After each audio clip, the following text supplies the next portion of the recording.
Becoming a champion starts with heart. Katie Taylor! Amanda Serrano! Alycia Baumgardner! Jennifer! Miranda! That is what carries you forward. The first sold-out female headline boxing card in history. Oh, wow! There are no guarantees in a fight. And the ones that don't go your way, they will always haunt you. Through the hits, the cuts, the pain. To look in the mirror and go again. Alicia Baumgardner can really make a statement. One of the most dominant performances by a women's boxer. Don't be surprised if this turns into a trilogy. One of the biggest matches in boxing history. Because that's what makes a champion.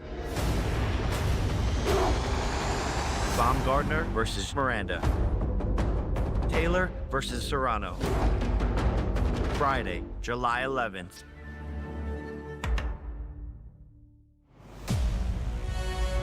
Welcome to the Taylor versus Serrano 3 Open Workouts, brought to you by Jake Paul and Nakisa Badarian from Most Valuable Promotions, streaming live from the Oculus at World Trade Center in New York City. We are just 3 days away from Most Valuable Promotions and Netflix's highly anticipated trilogy bout between Katie Taylor and Amanda Serrano for the undisputed Super Lightweight Championship, the biggest women's boxing event in history. Will be live globally and exclusively on Netflix at no additional cost to the 300+ million subscribers on Friday, July 11th from Madison Square Garden here in New York City. Hello everyone, I am Corey Erdman alongside Dan Canobio. Pleased to be with you here today. The third member of our broadcast team, Simply Skulls, will be with us in just a few moments. And indeed, we are just 3 days away from a momentous occasion in boxing history. The conclusion, perhaps the third installment of a legendary trilogy, one of the most exciting and one of the most important rivalries in the history of this sport. And Dan, you and I have in different ways been involved with the first two Katie Taylor and Amanda Serrano fights. And I think each night we walked away from it thinking it cannot possibly get any bigger than this, and yet here we are. Here we are. We're at the Oculus here at World Trade Center. There's a buzz in the air. There's a ton of people walking through shopping and going home and coming through. But you're right, Corey, in terms of this trilogy, the first fight felt momentous. It felt like a big event. It felt different than any other fight week. And then on fight night, they showed out. And how could they outdo the first fight? How about putting it at Jerry World on Tyson Paul undercard? Record viewership. How are they out going to do the second fight? Let's do a trilogy back where it started at Madison Square Garden. And you know I got numbers for you, my man. Of course. 2,200 plus thrown punches between the two ladies. 860 connects. 800 power shots. Not a lot of jabs between these two. I don't expect a lot of jabs in the third fight, but I'm expecting a lot of fireworks, and I'm very excited for this open workout. And Dan, in your other life, you counted a lot of those photos. That was exhausting all on its own. Just imagine being in there, chucking that much leather. Two fantastic fights, and we know there's going to be a third one coming up this week. And when it's a big fight, you've got a big fight week as well. And we've got plenty of action all week long in store for you this week. Of course, the press conference coming up tomorrow at 6 p.m. Eastern Time on both the MVP and Netflix YouTube. The weigh-in on Thursday at 6 p.m. Eastern Time, once again, live on Netflix. And then, of course, the fights themselves. The prelims will kick off on Friday at 5 p.m. Eastern Time. And then, of course, the fight itself, 8 p.m. Eastern Time, live on Netflix. Over 300 million subscribers. And when it's a big fight week, as I mentioned, you get the pomp and circumstance. We've been involved in so many big fight weeks, but this one feels different. I mean, look at where we are. How many people walk through here every day? I'm glad you asked, Corey. Yes. 300,000 people on a daily basis walk through this train station right here. And I'd like to think that a few of them will become boxing fans today, because if you never saw a fight, you have a chance to watch two sanctioned fights, as well as some of the best women's talent in the world step in the ring and do their thing in terms of the workout. But you're right, MVP is always trying to push the envelope and try to make things big. We're at the top of the World Trade Center. We're doing shoots underground on subways, and today we're here at the Oculus. It's an awesome, awesome scene. There's a lot of energy in the air. Yeah, absolutely fantastic. MVP, Netflix, Katie, and Amanda, true trailblazers and bringing in new eyes to the sport of boxing. And we've got plenty of action coming your way here today as we take a look at today's schedule. We're going to have two fights, two live sanctioned fights using 4 3-minute rounds. That's men's rules. They push for equality. Krystal Rosado taking on Agustina Vazquez, and Elise Soto taking on Colleen Davis in a rematch. Rosado and Soto, two of MVP's young Puerto Rican stars in action live here at the Oculus. And then we have the open workout. Some of the biggest stars in women's boxing working out here today in New York City. Remember, this is a historic card coming your way. 8 fights, 3 undisputed day in New York City. Remember, this is a historic card coming.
As you see, Rosado enjoying a 3-inch height advantage. Vasquez moving up from the minimum weight division to face a much larger opponent in Krystal Rosado here tonight. And we are ready to meet the fighters. And to do that, let's send it down to the center of the ring to Big Mo.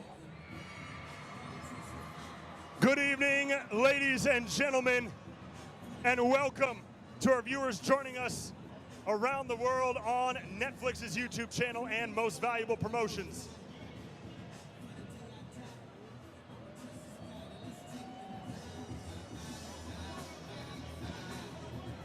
Good evening, ladies and gentlemen, and welcome to our viewers joining us around the world on Most Valuable Promotions YouTube channel and Netflix's YouTube channel.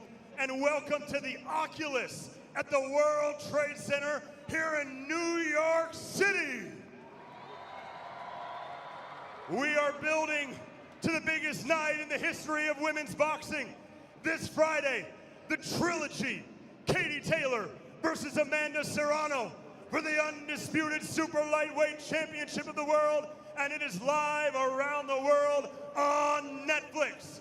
But before we get to that night, we have a massive fight week ahead, presented by Nakisa Badarian and Jake Paul for Most Valuable Promotions.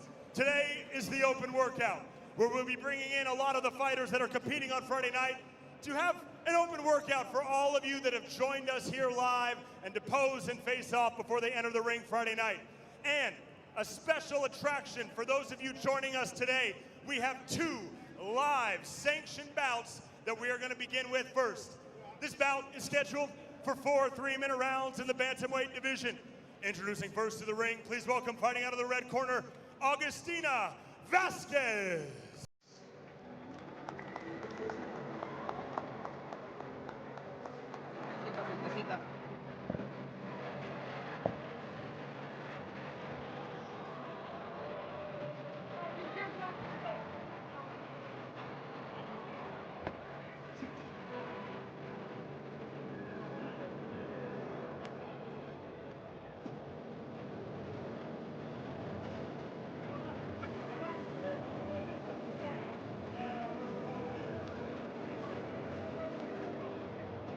And now her opponent, fighting out of the blue corner, please welcome to the ring, Krystal Rosado.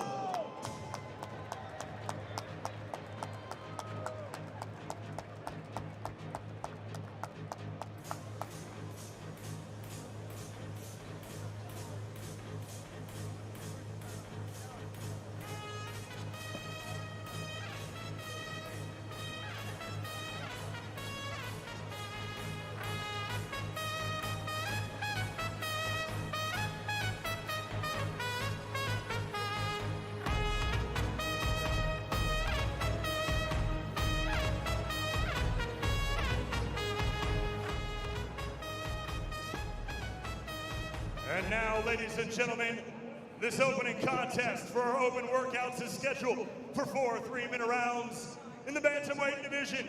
Our referee in charge from Brooklyn, New York, Eddie Claudio.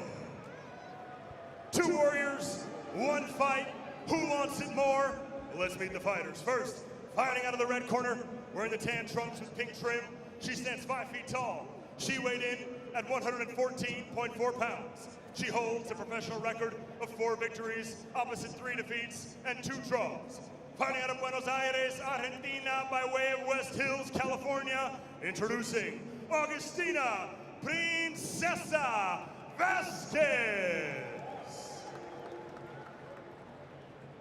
And now her opponent, standing across the ring, fighting out of the blue corner, wearing the blue trunks with red and white trim. She stands 5 feet, 3 inches tall. She weighed in at 117.2 pounds. She enters tonight with a perfect, undefeated professional record of 6 victories, opposite no defeats, with 2 of those wins coming by way of knockout. And she fights out of Carolina, Puerto Rico, introducing Krystal Rosado.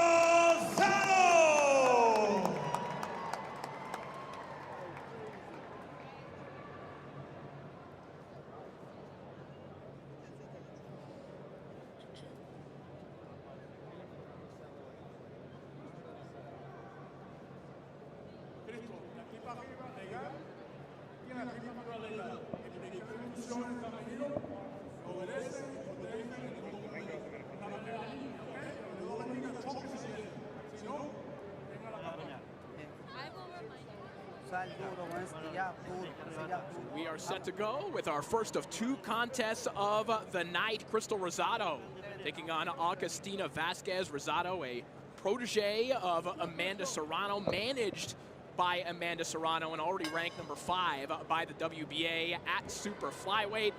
Round 1 underway. Of course, 3-minute rounds here tonight, and Rosado right on top of Vasquez immediately. Rosado's pouncing. She is feeling the energy in this, I would say, what, train station? Corey, train station. We're going to go train station. Yes. In this venue, and she's letting the hands go early. You mentioned Rosado being a protege of Amanda Serrano. Quite literally, she met her at an airport when Serrano was coming into the WBO convention, introduced herself, they started sparring. Next thing you know, Amanda Serrano signed Rosado, one of our first signees as her management company. See Rosado looking for that big right hand over the top. Rosado, a couple of fights ago, we saw her scoring a devastating knockout over Veronica Dimitreva. She's already showing flashes of power, and for Vasquez, this is her 2nd straight top 5 ranked opponent that she's been in the ring with. Last time out, she dropped an 8-round decision to Guadalupe Medina, who's a top 5 ranked minimum weight, and again, moving all the way up to challenge Rosado here tonight as she eats another right hand over the top. Yeah, it's tough. She's coming off a minimum weight, and now she's fighting here at bantamweight. It's her first fight at bantamweight in there with a bigger and stronger Rosado, who's landing that left hook early and often.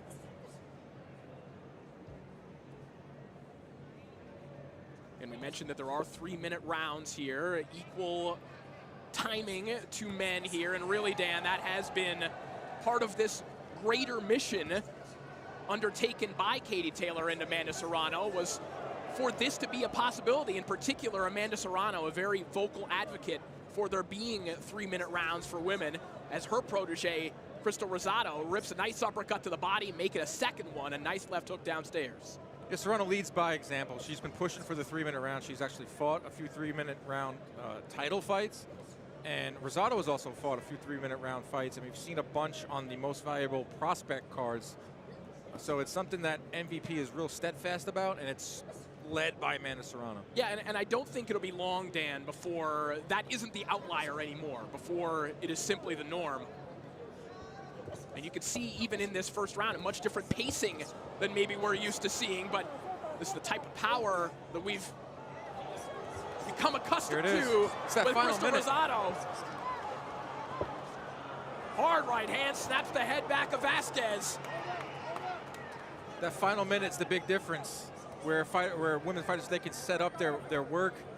A lot of times you see, especially in the first Taylor-Serrano fight, and even the second one too, where Serrano had Taylor up against the ropes and then the bell rings and the round is over. So that extra minute, you would think you would see some more stoppages.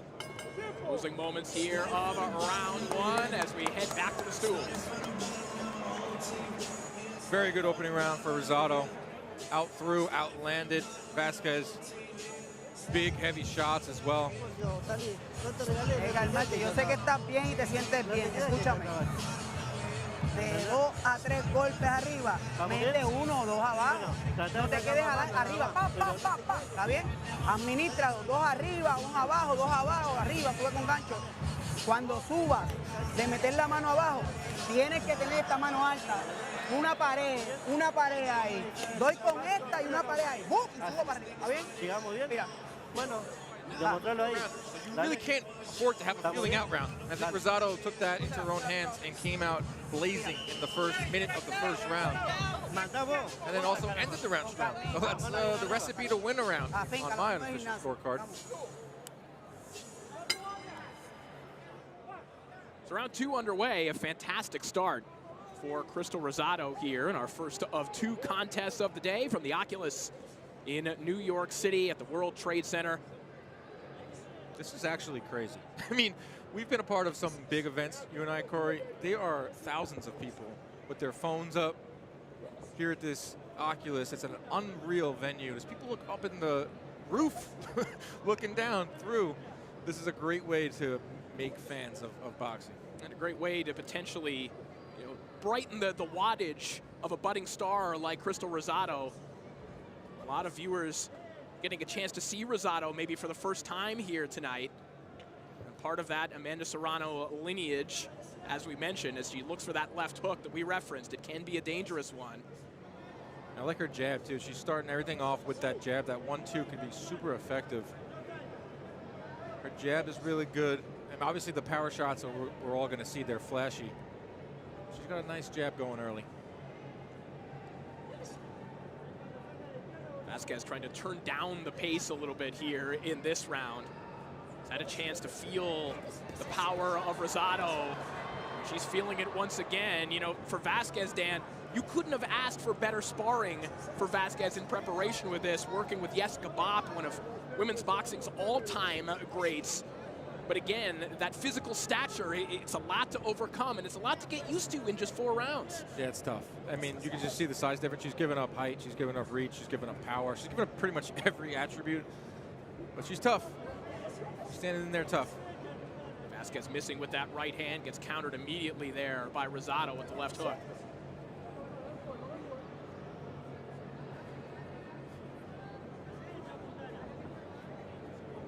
In these moments where Vasquez, she has to mount something here on offense if she's looking to win this fight or strictly looking to survive. She got some blood now coming from the nose as Rosado's got her up against the rope. You don't want to be up against the rope. She's got to circle out there.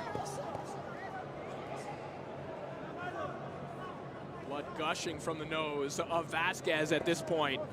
As Rosado not neglecting the body, although traveling a little bit too far south there with that right hand. Goes right back to work immediately. And Vasquez is looking like a fighter who's running out of room in this ring right now. Still trying to fire back, but again gets countered up top with a nice left hook. Closing in on the final 20 seconds here of round 2. Nice little moment there from Vasquez. Here.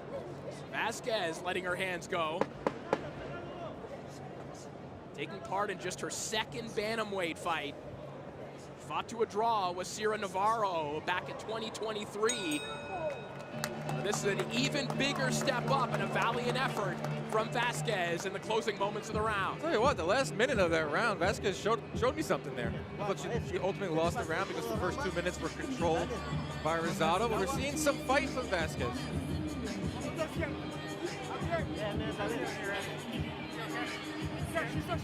okay, it's okay. Estamos bien, estamos bien. Saca un poquito más de mano nada más. Dale. Guapa, bien ahí. La mano bien arriba no tiene nada, se cansa. Y no le hace, cuando te estás sacando mano, ahí I sacamos. think we can see here why the nose is bleeding. It comes from a vicious left hook from Rosado right on the button. Está dejando buena imagen, hija. Rosado has been accurate with those power shots.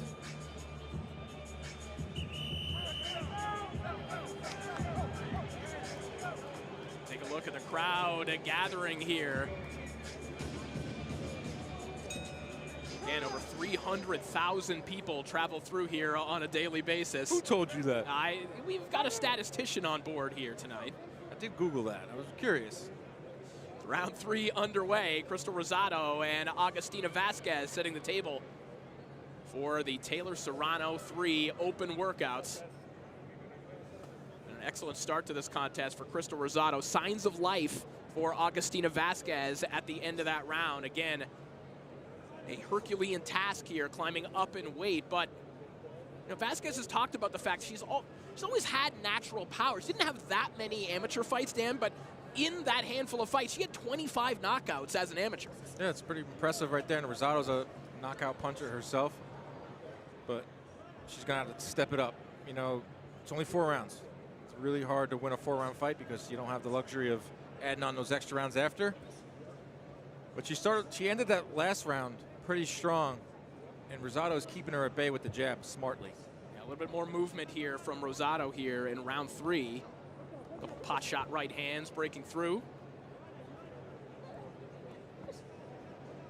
What a moment for Rosado, who met Amanda Serrano, her now manager, for the first time at the airport. She was one of the people waiting there to greet Amanda Serrano after one of her world title wins. And now, to be opening up fight week for her manager, it's just an astonishing story, and one that you could never dream of when you're a kid. It sounds like a Hollywood script, like meet your hero at the airport. You convince them to spar. And according to Rosado and Serrano, like, it was some pretty really spirited sparring. And it was at that point where they had a really good friendship. And then when Amanda Serrano's career got bigger and bigger, she's like, I'm gonna start signing some of these really talented women, especially out of Puerto Rico. They come from the same hometown in Carolina, Puerto Rico. So yeah, that kind of is like a fairy tale type of story. Sharp jab there from Rosado sets up a beautiful right hand over the top. Clubbing shot there from Rosado. We're inside the final minute here of round 3. Big right hand from Rosado, and this could be an opportunity for Carolina's finest. See the head of Vasquez snapping back there, nearly going over the top rope. A massive right hand there from Rosado. And this is what we're talking about, the final minute. In standard women's boxing rules, the round would have been over right then and there with that shot. We'll see if how Rosado uses that final minute. And again, Dan, as you pointed out, this is a pacing that Rosado is familiar with. It's one that Vasquez is not necessarily in the same way.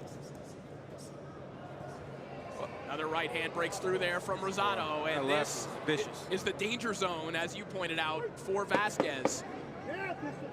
Final 15 seconds of the round.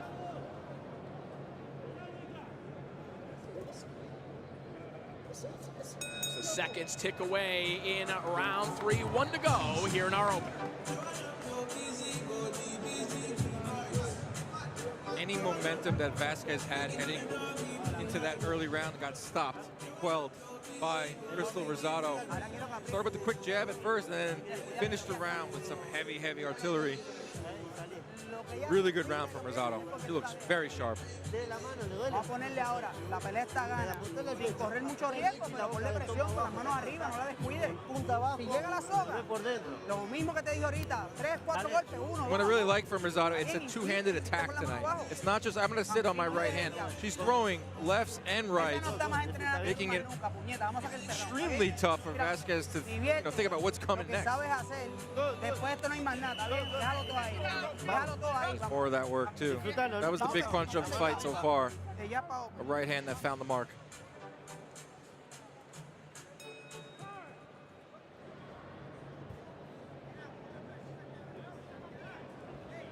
And a quick verification from the physicians, and we are back to action. Our 4th and final round here between Krystal Rosado and Agustina Vasquez. And Vasquez, Dan, an example of the realities sometimes, and things are obviously changing. This is an event that is evidence of that. But the realities of women's boxing, if you're a fighter like Agustina Vasquez, you have a record of 4-3-2, you're gonna fight anywhere in your weight neighborhood, and you wanna tie it into our main event. That's a lot of Amanda Serrano's records. In some ways, were tied to necessity, having to move up and down to chase those titles and chase those fights. Yeah, it's more about opportunities, women's boxing. They're more willing to jump weights. Amanda Serrano being a great example of it, fighting at 126, jumping up to 135 at times, fighting Katie Taylor at 140, which we'll see on Friday night. So you're right, Corey. A lot of times these fights, it's all about opportunity, and it seems like the women are more willing to jump around in the weights in order to get those opportunities. Yeah, as we mentioned in the opening round, Agustina Vasquez goes from fighting a top 5 minimum weight to a top 5 super flyweight here tonight at Bantamweight. Unbelievable experience. Good shot there from Rosado as she finds a right hand to the body and now digs to the body with a nice left hook.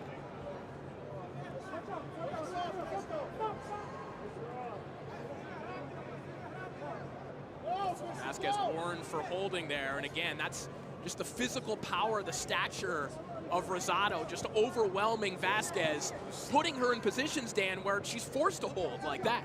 She's got no choice. You got to hold when you're getting beat like that. Rosado's doing an unbelievable job closing the distance. These last 2 rounds have been very dominant. This might be the sharpest I've ever seen her.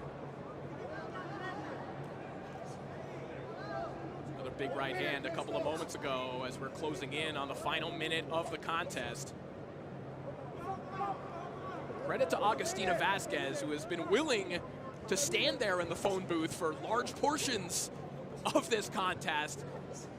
But Krystal Rosado, with a terrific performance here thus far, as we're headed down the home stretch.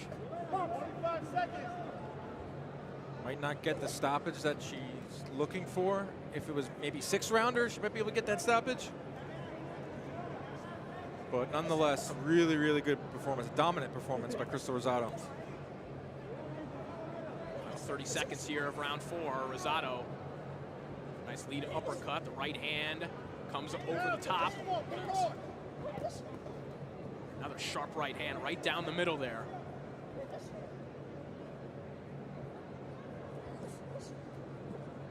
Final 10 seconds of the contest. And a tremendous showcase for women's boxing, a tremendous showcase for Krystal Rosado.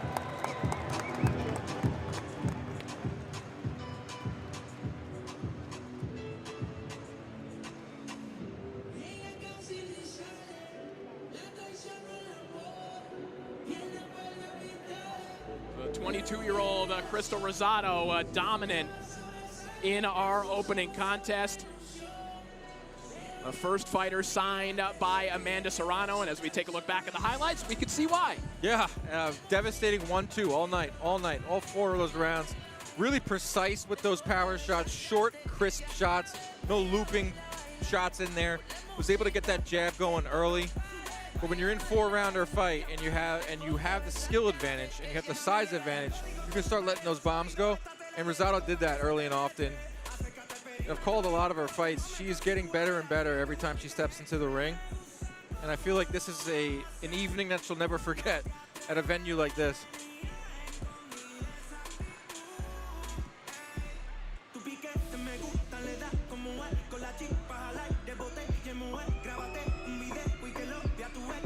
We see Jake Paul in the ring. Jake Paul in the ring, the great Krystal Rosado. Alycia Baumgardner as well. You hear the ovation here at the Oculus.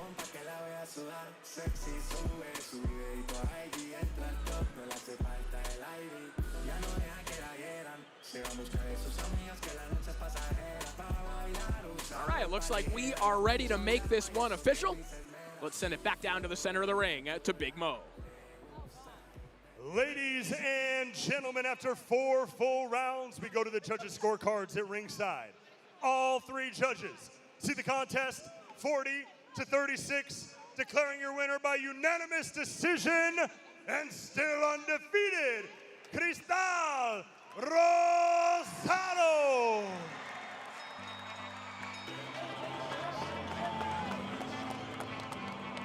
So Krystal Rosado victorious in our opening contest, a dominant unanimous decision victory for the pride of Carolina, Puerto Rico. Now celebrating with Jake Paul, a powerhouse backing for Krystal Rosado, one of the rising stars in the super flyweight and bantamweight division, already ranked number 5. And I suspect it will not be long, Dan, before we're seeing her in even bigger fights than this. Yeah, that's the one thing about women's boxing, too. You're able to jump up the rankings quite quick. I do think Rosado could use a little more time in these types of fights, maybe go up to a 6-round fight. She is improving every single time out. But when you have our son to Amanda Serrano, you get a lot of attention. We're going to be taking a break.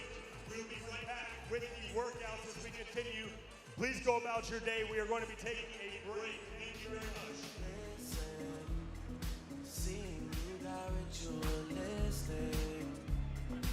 Cleansing my soul of addiction for now, 'cause I'm falling apart.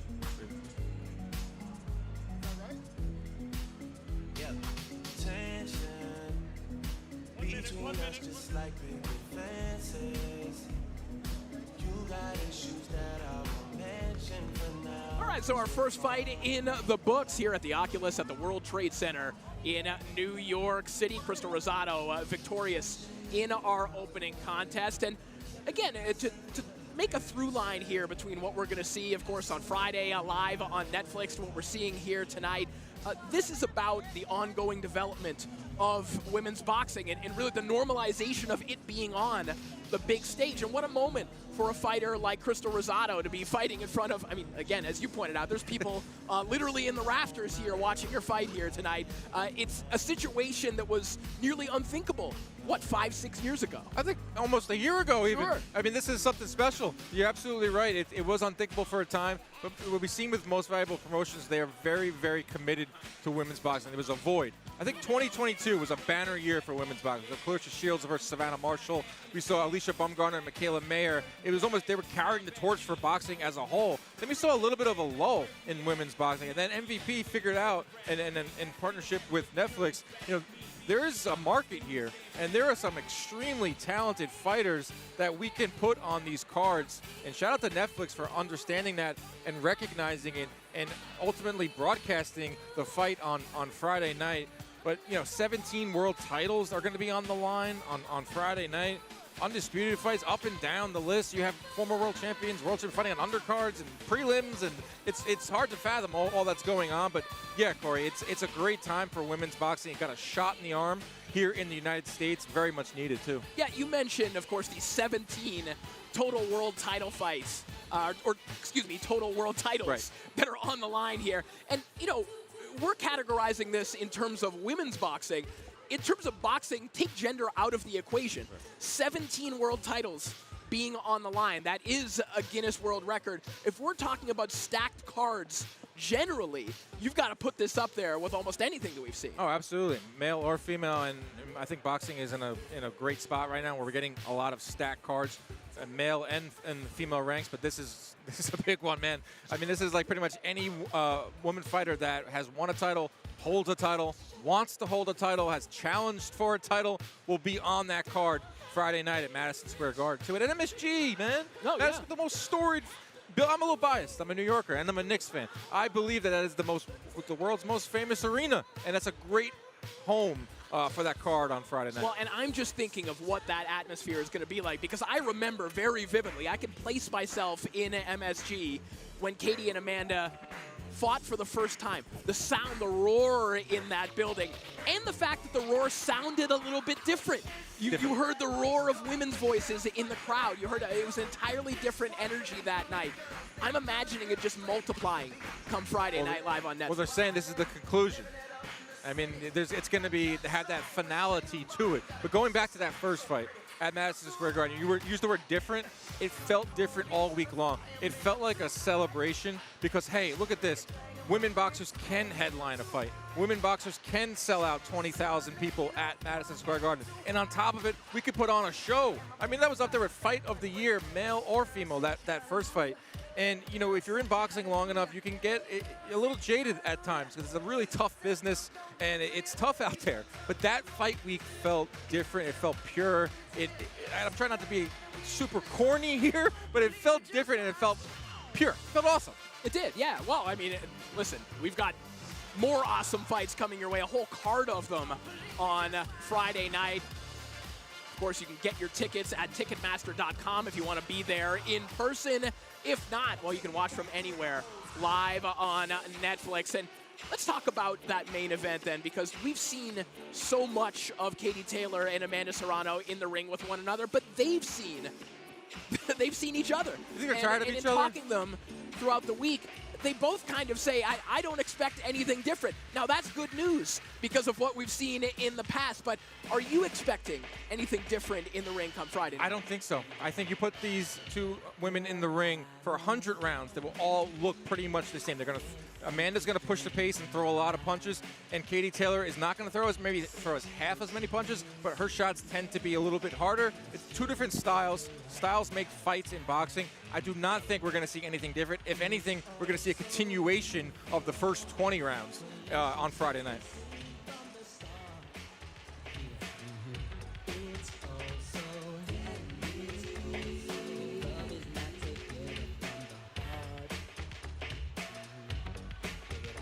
As we see the Oculus filling in here as our open workouts continue. We've got one more fight coming your way here today as well. But now, let's take a closer look at Amanda Serrano.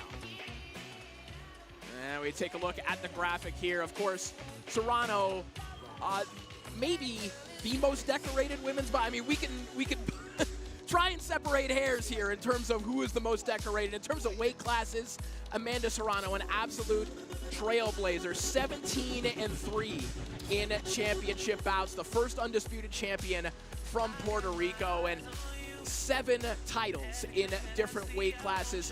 When we talk about national heroes, we're looking at 2 of them in our main event between Serrano and Taylor, and boxing is somewhat unique in its ability to produce national heroes like that, and Amanda Serrano is that for Puerto Rico. I've been to Puerto Rico and called some of her fights ultimate honor. They love her there. She's up there with some of the great baseball players. I know Francisco Lindor carrying the torch for Puerto Rican baseball here in New York. She's looked at, if not bigger than all of them, because she's a singular force and a big-time force, not just in women's boxing, boxing in general. Amanda Serrano is a surefire Hall of Famer, and she's not done yet. I think she wants to continue fighting. Yeah, and we've got some potential future Hall of Famers who are going to be warming up in the ring in just a moment. We're ready to get our open workouts underway. So let's send it back to Big Mo.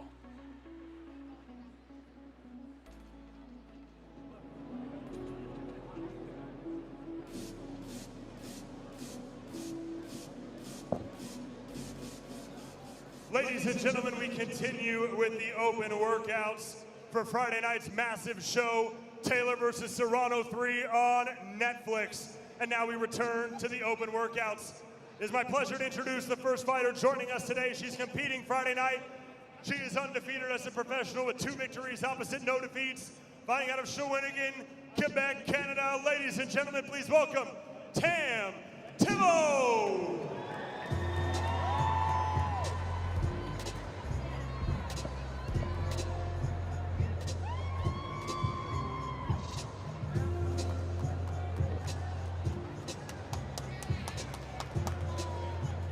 The two-time Olympian representing Canada and the current number 5 ranked WBA and WBO middleweight contender Tamm Thibeault, who to this point in her career has only, Dan, competed under equal rules to men with 3-minute rounds. And you know, you've been ringside for Tamm's pro bouts. I, of course, as our resident Canadian, have watched Tamm's rise through the amateurs, and you could just tell when she stepped in the ring immediately, this is someone who could be fast-tracked towards a world title. Fast-tracked is the word, and they almost have to slow her down because she could probably compete for world titles now. She's that talented. She's very tall for the weight class. She has a great jab. She's just a winner. She has that aura about her, of that Olympian aura. When I sat down with her at fighter meetings, being able to call her pro debut and call her second pro fight up in Toronto too, which is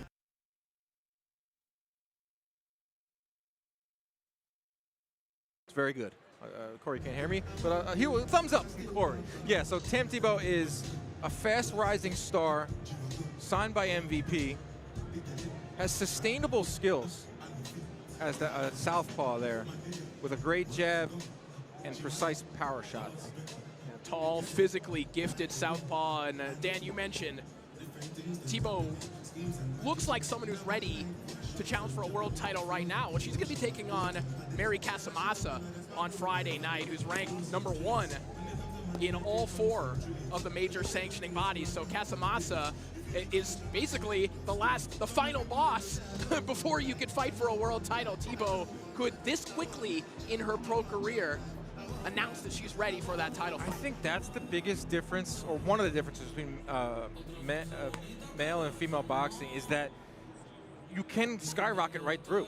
You can jump up the ranks just like that. And it's almost like you need good management and you need really good guidance, because you have to balance. Should I take another 4-rounder? Should I develop a little more? Or can I jump right into a world title? And I think that's what Tamm Thibeault has told me that her and her team is trying to kind of grappling with, is do we just jump right into title contention, or do we build a career? Because in boxing, conventional wisdom is you build up a career, 10, 12, 15, 20 fights. You know, we're seeing that on the male side, maybe not so much recently in terms of building career, but with Thibeault, I think she's ready.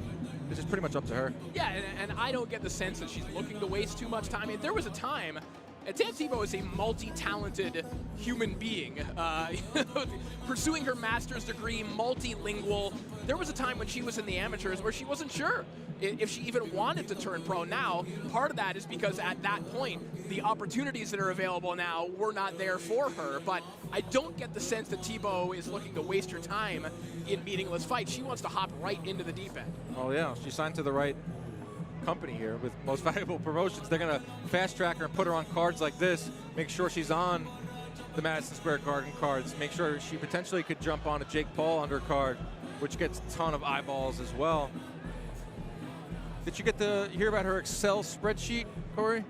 I have not heard about it. She has an Excel spreadsheet that she uses on fight week, training, very meticulous.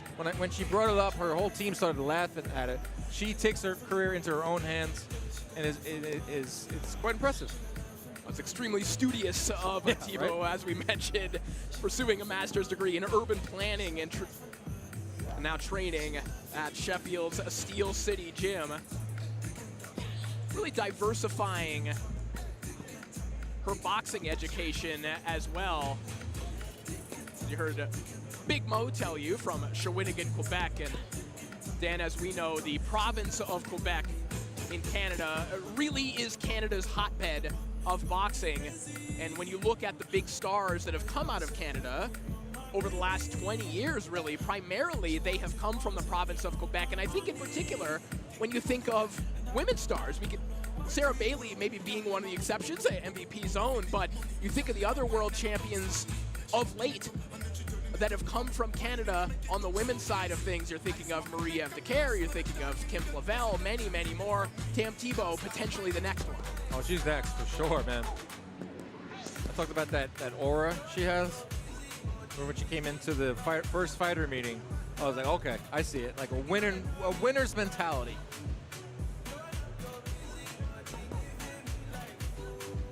You're seeing even on the pads here something that Thibeault is exceptional at. For someone with her stature and her length, the ability to fight on the inside, the ability to turn those shots over quickly. We've seen that already early in her pro career, and that makes her exceptionally dangerous. Not only can she dig into that amateur background, the Commonwealth Games, the Olympics, and she can outbox you, but if she wants to bully you on the inside, she has the ability to tighten up and do that as well. That's what makes me think that she can fast track right to a world title shot. She is not one-dimensional. Obviously, she can jab you from the outside. Look at her length and look at her size. But it's the inside work that's really, really impressive, too. So, yeah, she's the real deal. Again, Thibeault will be taking on Mary Casamassa, an 8-rounder at 160 pounds. Casamassa, one of the best middleweights in the world. Tam Tibo trying to unseat her and prove that she is the next one at 160 pounds. She'll have plenty of company, Dan, in her weight neighborhood on this card as well. You know, 8 pounds north. You've got Savannah Marshall, you've got Jadeia Green, they'll be on this show as well. So you start to dream potentially about those future showdowns for Thibeault. Those aren't dreams, those are realities. Those fights will happen. That's the thing about women's boxing as well. They fight each other. There is not a lot of marinating in women's boxing, and I would love a potential matchup between Jadeia Green and Tamm Thibeault, Savannah Marshall and Tamm Thibeault. Those are bangers. Those are unbelievable fights, and we're probably gonna get them. I'm really looking forward to that Jadeia Green Savannah Marshall fight. Oh, a matchup of two of the biggest punchers in women's boxing, period. It's just great to see Savannah back in the ring, and should be consistently back into the ring as well.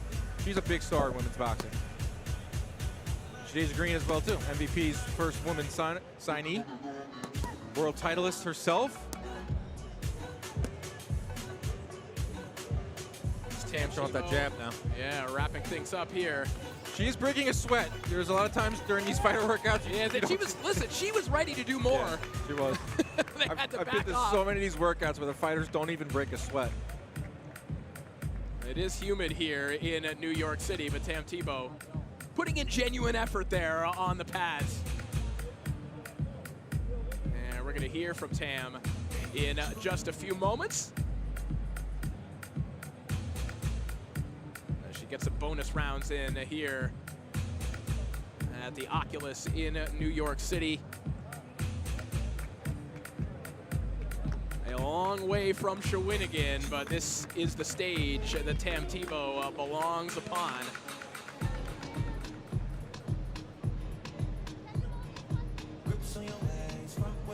Once again, Thibeault back in action this Friday on Netflix as she takes on Mary Casamassa. And it looks like we are ready to hear from Tam, who is standing by with Sibley. Tam, feeling good. Listen, we have the whole crowd here at the Oculus. Let the people know how you feel. Man, I'm excited, you know. I never thought I'd be fighting in New York at MSG. It wasn't a dream because I didn't think it was possible. But here we are today. It's crazy. The Trilogy is going down this Friday, July 11th. We already know what Amanda and Katie bring into that ring. They're gonna go even higher, bring any more entertainment to these fans. How can you compete with that? I know you got your own fight going with it, but personally, what will you bring to the ring Friday night? For my fight, expect class and a boxing lesson. I've been in the gym, days out, for the last 3 months. Well, technically 20 years, but whatever. The last 3 months, and I've seen a really good progression. I'm really excited to get in there. When the fans look back on this historic night and all women's boxing card, what do you want them to take from your performance? I want them to come see me. I want a headline. I want to be up there. I want to follow in the footsteps of Amanda and Katie. And now you are going to follow footsteps. You're there, and you're going to create your own path. Starting with the men's rules, 8 rounds, 3-minute rounds. How does it feel to go into that? And in camp, how did you prepare to withstand that distance? I mean, I rised above the challenge, right? So it was the first time I'm doing this, and both of us, my opponent and I, are stepping in the ring and doing 8-3s. I mean, it's pretty freaking crazy. Like, I'm ready. Like, that's all I can say. I'm ready and prepared for this, and, you know, I want to be a trailblazer. Here I am. Anything you want to say to the people watching right now at home? You guys tune in. Thank you for tuning in. Thank you for believing in us and being able to be part of history. It's going down Friday. Tam, thank you so much. New York, thank you. Back to you, Corey. Thank you so much, Sibley. So Tam Tibo getting set to face Mary Casamassa live on Friday on Netflix. A massive opportunity for Tam Tibo. Again, you think about it, just, what, 2 years ago, less than 2 years ago, Tam Tibo was an elite amateur, not necessarily sure what the professional prospects would be for her. And now to be on this kind of a platform, really on the doorstep of a world title shot, is an astonishing 24-month arc. Yeah, and I think too, she was in 2 Olympics. Yeah. So she was thinking about, like, when should I go pro? After that first Olympics, that's when you see a lot of fighters turn pro. To go through a whole nother Olympic trials and the 4 years to do that, your career could kind of turn into a little bit of a slog, especially when you know you had that much talent to head into the pro ranks. But now she's here in the pro ranks. And what I saw up there with Sibley was she got a little bit of an attitude there. I know you Canadians are nice, friendly people, but she has a little bit of that mean streak in her, which I think is super necessary to have in boxing. So she's very, very confident, Tam Thibeault, and she's got a lot of charisma too. So I know the MVP has big aspirations for Tam. Yeah, I was surprised to kind of see that side coming to Tam. Someone who knows Tam a little bit, didn't know her to have that kind of an edge to her, but clearly, you know, when you're on this kind of stage, when you're on the precipice of what Tam seems to be on the brink of, that's going to come out. Another thing too, like with the amateur ranks as well, like the environment there gets a little friendly. Like we're all trying to get to that pro level, trying to become world champions. So a lot of times they become friends. They become friendly. We're in the pro ranks. You can be friendly, but it's a way different environment. It's a little more passionate in the pro ranks. You brought up the matchup between Savannah Marshall and Shadasia Green as well. Of course, that's 8 pounds north at super middleweight. As I mentioned, that's a matchup between 2 of the biggest punchers in a women's boxing period, and a really fascinating one. You have Savannah Marshall coming back to boxing.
Ladies and gentlemen, continuing with our open workouts, introducing next to the ring, she'll be fighting Friday night live around the world on Netflix from Madison Square Garden here in New York.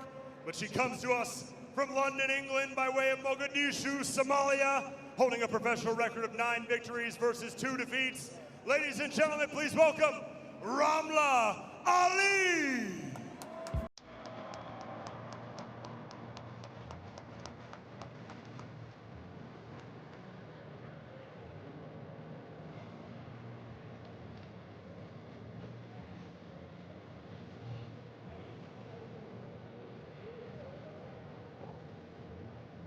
So Ramla Ali steps into the ring.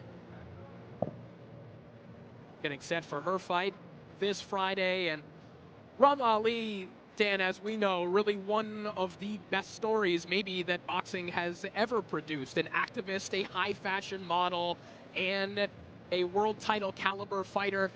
For my money, Ramla Ali has been somewhat criminally underpublicized by the boxing industry. When you think about all the things that she has going on, now Ramla Ali getting maybe the stage that she deserves here on Friday night. Well, I think it's one of the coolest stories in boxing. You're absolutely right.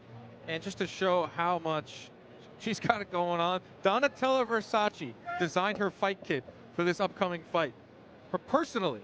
So I know she is a high fashion model, but that's even bigger than that in the fashion world. But Ramla Ali is also really dangerous inside of the ring. When I think of her, I think of that first fight with Alycia Guzman. She got up off the canvas.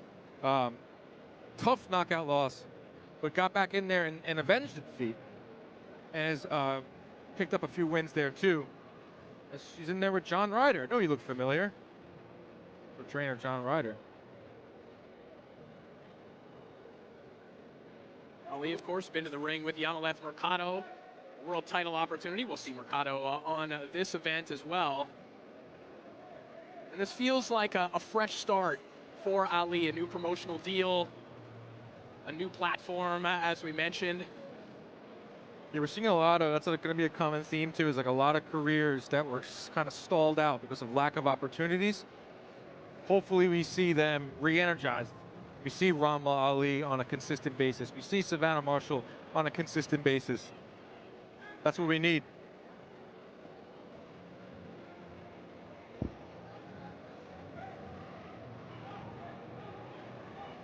Yeah, Ali getting gloved up. And as we mentioned, really the through line for this event is trailblazers, right? Is paving a path for other women in the sport, for women in general. You think of the path that Ramla Ali has been paving. It's one that she's been paving all on her own. You know, the first Muslim woman to win a national amateur boxing title in England in 2015 and 2016, representing Somalia at the 2020 Olympics. And again, we talk about all those crossovers that she's had. She's been in Vogue, whatever high fashion magazine you can think of, she's been in there. And really bringing a level of visibility to women, to Muslim women that previously did not exist in the sport of boxing. You know, people ask, hey, what do you do for a living? If you ask Ramla Ali, hey, what do you do for a living? Well, you'll be there for a while. You might have to like give up about 20 minutes because she dabbles in a lot of different things, and she does them at a really high level. And being around a lot of fighters, they just have that winner's mentality. And you can see that she brings that to every aspect of her life, whether it's modeling, whether it's boxing, whether it's her activism. I know she has her own charity as well here in New York City. Very impressive young lady. And she can fight. A terrific fighter, as we mentioned. Former world title challenger, an exceptional amateur as well. Ali looking to get back into world title contention. And that journey will start on Friday, live on Netflix. Dan, you mentioned that pair of fights against Alycia Guzman, of course, suffering that knockout loss, but then to come back and avenge that defeat. Not to mention, as you mentioned, getting to her feet after sustaining that shot against Guzman in the first fight. Crazy. To get back to your feet, then to come back and win the fight. 5 months later. Right. Not like she waited a year or she took on another challenge and eventually, I'll circle back to Guzman one day. No, she went right back into that and got a unanimous decision win. That was in 2023. Only fought once last year. That was against Mercado, like you talked about. A tough, close 10-round decision loss. But she's back. It's been over a year. She'll take on Lila Furtado over 8 2-minute rounds at MSG on Friday.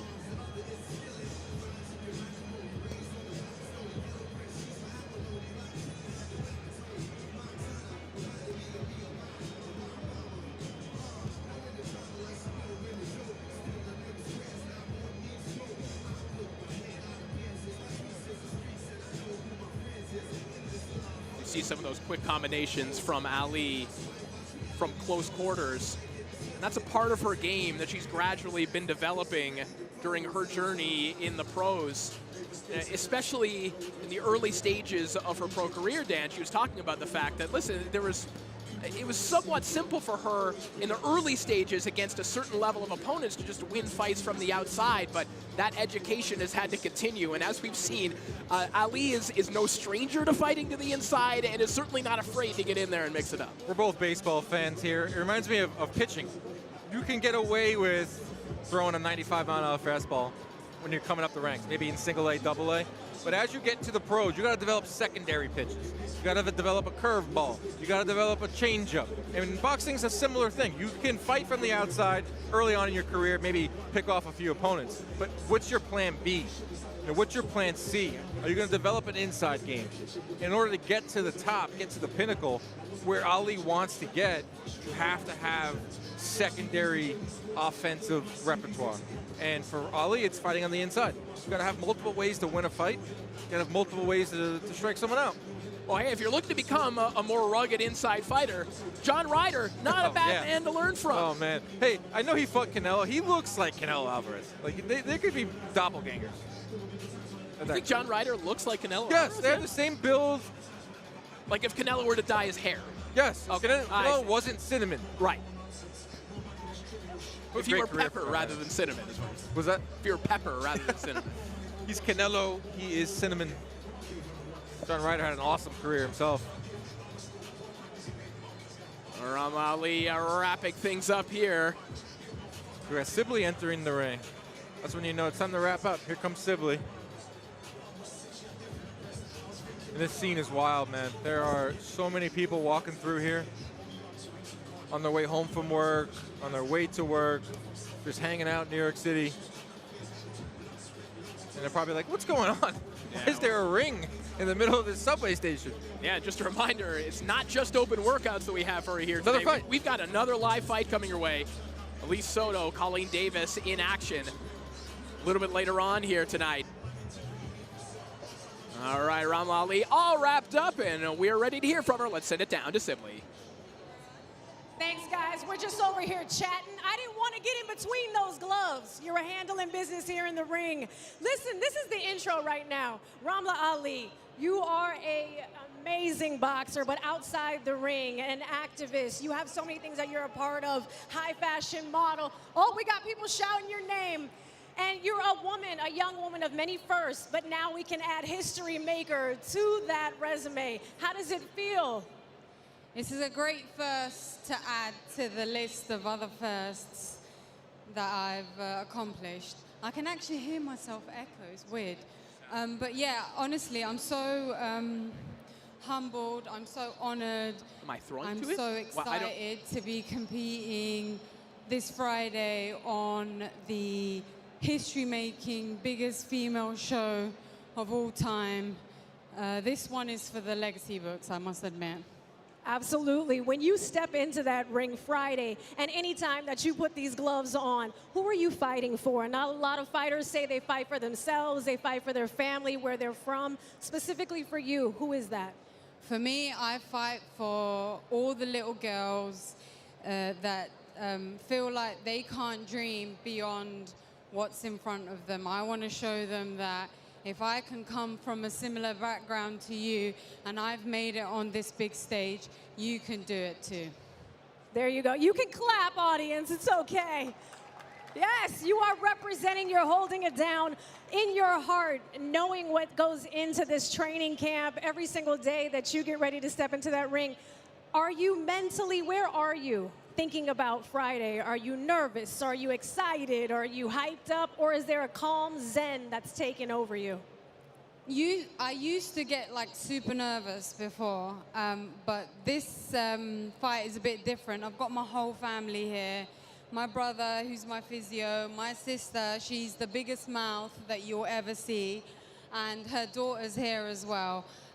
So it's, I'm just really excited that they're all here to watch me do something that I've grafted and put so much time and effort to for all these years. before we get out of here so you can get on about your day. I know you're going to take a break for a second. Most valuable promotions and what they're doing in boxing as well as women's, obviously this historic card, being someone signed with them. What's that mean to have their support? What most valuable promotions are doing for women is something that I feel like should have happened such a long time ago. I can't believe it's taken until 2025 for people to realize that women are valuable. We can put bums on seats, we can be entertaining, we can get in there. We're not afraid to fight whoever, whenever, for whatever. I know a lot of men out there dodge each other, but women, like, we just get in there with anyone because we just want to prove to the whole world that we can do it. So I can't believe it's taken this long, but I'm super grateful to MVP for doing it. I just got the chills. New York, give it up right now. Ramla Ali, the card goes down Friday, July 11th. Back to you guys. Thank you so much, Sibley, and thank you to Ramla Ali as well. We can't wait to see her back in action on a Friday as we build towards the historic third fight between Katie Taylor and Amanda Serrano, live on Netflix, July 11th from Madison Square Garden. And it has been a fantastic ride and a history-making ride between these two women. One thing that's really interesting, though, Dan, we still have yet to see a whole lot of animosity between these two women. There's maybe I'll correct myself. The press conference with when it came up with the rounds, the minutes, Amanda Serrano says that there was a handshake after the second fight where they said the third fight will have 3-minute rounds. Amanda, that was brought up by a media member at the press conference a few months back. They started going at it. That was the first time I saw some animosity between the two, but it's been very respectful. Yes. They're with each other a lot. When you're going through fight weeks like these women are doing, you're around each other a lot. You're on subway stations doing promos. You're constantly facing off with each other. And also on top of that, I just think they have a respect for each other. It takes two to tango in boxing, and you need a dance partner, a worthy dance partner in order to make the money, and that's Amanda and Katie. Yeah, I feel like the only thing that has created even a hint of animosity was, of course, in the last fight, head clashes, right? And there was a little bit of anger on the Serrano side, maybe more than a little bit of anger, about how those clashes of heads affected Serrano in that fight. Now, you know, Katie would maintain that that's just what happens when you get a southpaw and an orthodox fighter in the ring, but that is really the only little match on the kindling between these two fighters. Amanda came out with headgear in that same press conference, and that was like kind of a knock, like, hey, you're going to come out and headbutt me in this fight. But we've seen it, like you said, numerous times. When you have an orthodox fighter going up against a southpaw, you're going to have a foot entanglement, and you're also going to have headbutts in there. So we saw that in the second fight. Hopefully you don't get any clashes in the third fight. We get a nice clean one in that third one, the conclusion. I'm getting excited for that fight, man. Now, let's talk about how this fight might look, because in talking to both women earlier this week, one thing that both women said is, I would like to make this a little bit easier on myself. Now, obviously, we as viewers would love for it to look just like the first two fights, and I think that when you get these two fighters with their warrior spirits in the ring, it probably does anyway, but there was that acknowledgement, particularly on Taylor's side. Hey, what if I could move around? What if I could jab a little bit more? You mentioned with Serrano, she barely jabbed at all. So I think maybe in the back of their heads, there is that thought of, man, if I could make this a little bit easier on myself and go and win on the scorecards, maybe I could do that. Or how many times have we seen this in boxing too, where a fighter that says, I'm going to come out and use my jab more, I'm tired of brawling. And then they do it for like 2 rounds, and they go back to their bread and butter. They go back to what made them successful, what made them champions. Yeah. That's Katie Taylor. She might say, hey, I'm going to come out and box more. I'm going to throw my jab in this third fight. But we know by the third round, if that, they're going to start slugging in a phone booth, and the crowd is going to erupt, and everyone's going to go crazy. We'll see who makes the adjustment, because that's what Trilogy's rematches are all about. Who makes the adjustment? I thought there was subtle adjustments in that second fight. We'll see what happens in the third. All right, we are ready to keep the open workouts rolling. Let's send it back up to Big Mo. And now, ladies and gentlemen, moving along with our open workouts, Our next fighter joining us in the ring is in the co-main event on Friday night on Netflix as she competes for the undisputed Super Featherweight Championship of the world. Ladies and gentlemen, she is undefeated as a professional with 12 victories opposite no defeats. Fighting out of Madrid, Spain, please welcome Jennifer Miranda.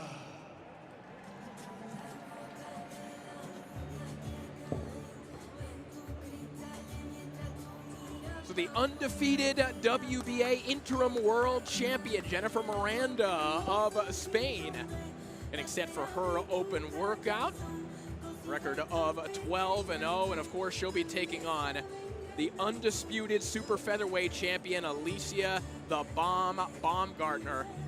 A 10-round bout, the co-main event of the highly anticipated Taylor Serrano 3 Trilogy bout. And you know, Dan, we've talked about fighters like Jennifer Miranda now getting a spotlight that their personality, their accomplishments probably deserved long before this. Jennifer Miranda, listen, she's gonna be fighting on Netflix.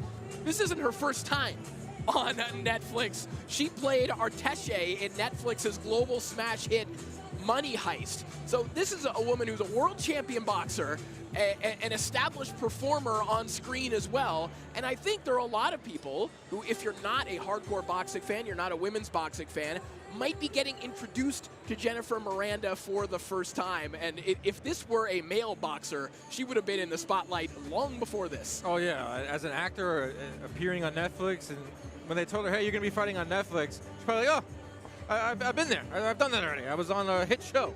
But now she steps into the ring. She got a late start to her career too. She started her career at age 31, has accumulated 12 straight wins. And this could be it could be her last shot at glory. She's going up there against the undisputed champ in Baumgardner. Huge opportunity for Miranda. And talking with her and seeing her interviews, I think she understands how big this moment is and how big this opportunity is on Friday night. And the lights aren't too bright for her, you know, being on a hit show like that. She has what it takes. But she picked up that interim world title that we referenced with a win over Teresa Almengor. It is in her most recent professional bout. The first woman in history to defend the Spanish national title. So again, a trailblazer for women's boxing in Spain. And as we talked about with Ramla Ali, with Tamm Thibeault, multifaceted as well outside of her time on screen. She's got 2 bachelor's degrees, 2 master's degrees, including an MBA, and she's going back for another degree in nutrition as well, so. Doesn't shock me at all. Overachievers, most boxers. But never satisfied, professional athletes. Inside, outside the ring. See Miranda getting a little bit of defensive work in here, working on hand speed, a little bit of head movement, and obviously that will be paramount in the matchup that she has on her hands against Alicia Baumgardner. Who can crack? One thing about Baumgardner is she is heavy-handed. It's interesting to see, like when you come out with these workouts, it's almost like when you go to the driving range and you just take out your driver right away and you just start blasting away. You see that in these workouts where they get on the pads and they start showing off the blazing speed and the power. We're seeing defensive drills here for Miranda. Because defense wins championships, Corey.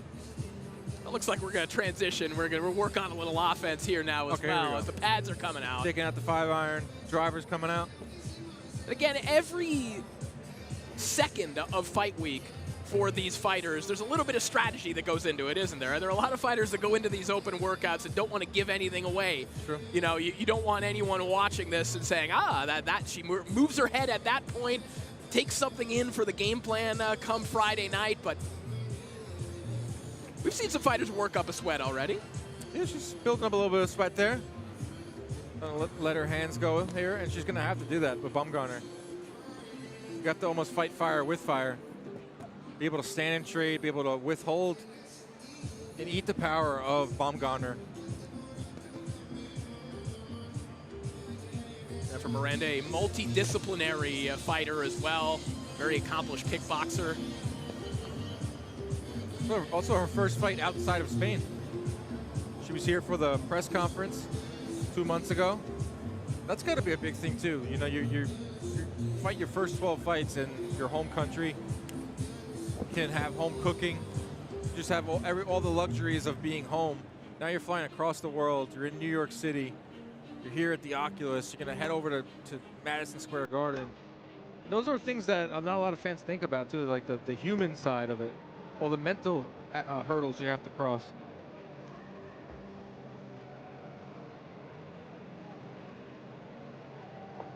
Jennifer Miranda preparing for the biggest fight of her life against Alycia Baumgardner. Well, Alicia Baumgardner burst on the scene when she stopped Terry Harper, seized that opportunity. Could we see Miranda do that to Baumgardner? That's the beauty of boxing. You can go and take it. I want to draw those comparisons, you know, between Baumgardner and Miranda. There was a time when maybe you could say the same thing about Baumgardner, a fighter who has all the tools to become a star, and you wonder, hey, why isn't she getting more attention? And for Miranda, as we mentioned, everything that she has going on, from her acting chops to the degrees to her personality, a very engaging personality, someone that you would have thought would have been scooped up and given a platform a lot earlier, but it's never too late. Better late than never. Now she's getting it at age 38. See the giants of women's boxing, Katie Taylor and Amanda Serrano looming overhead here. How many people do you think took photos of that today? I mean, it's got to be in the, what, hundreds of thousands maybe already? Well, it's 300,000 people that walk through here. Right, yeah, as you mentioned. So if just a third of them take a picture of it. But there is a way to quantify this. We could just search the hashtag. We could find out. I'll do that tonight. I'll have a report for you on your desk tomorrow morning. Jennifer Miranda looking to wrap things up here. The undefeated WBA interim world champion. Ready to co-headline at Madison Square Garden in just a couple of days.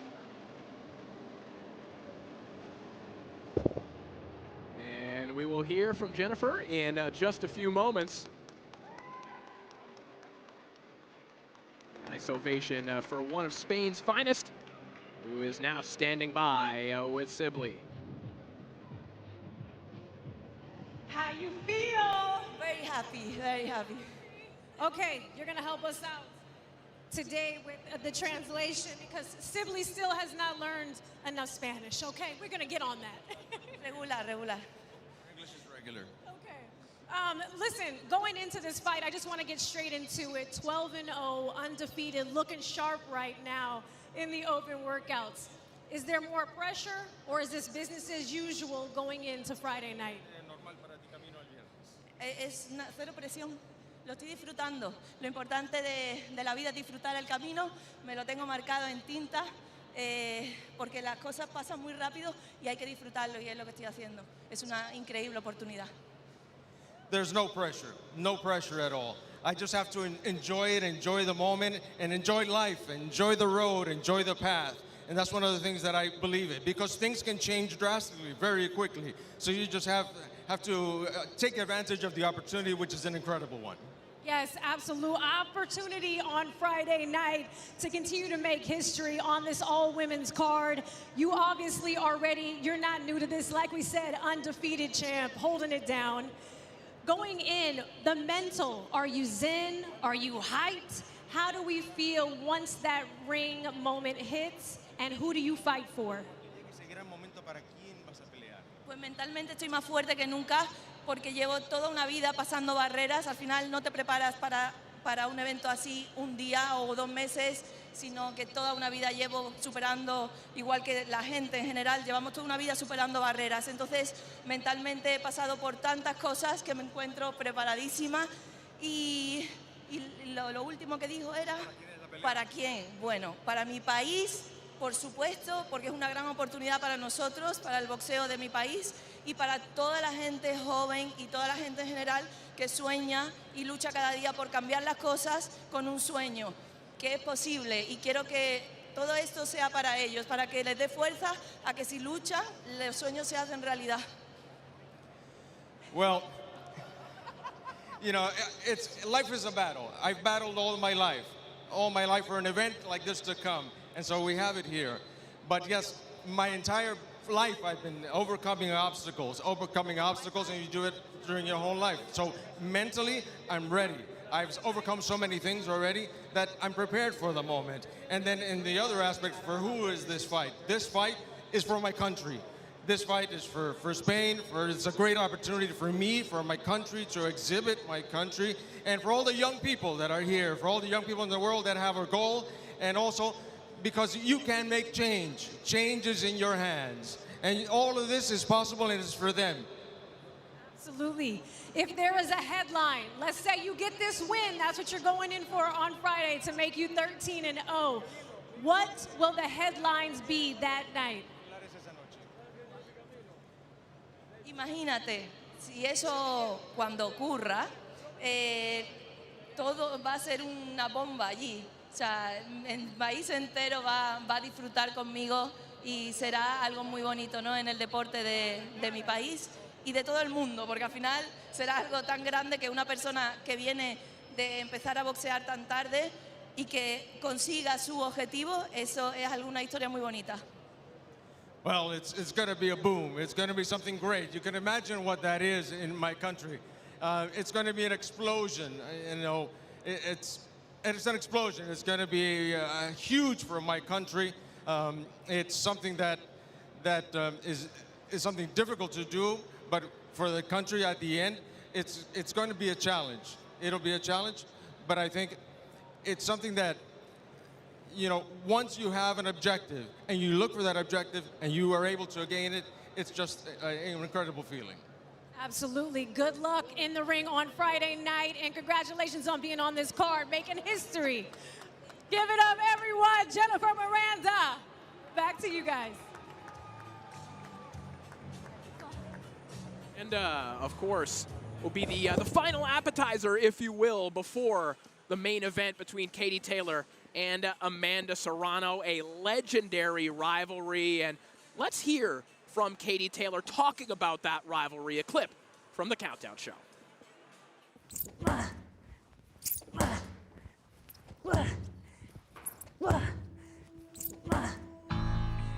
Katie's very shy, to the point where there was times I might have been even worried about her.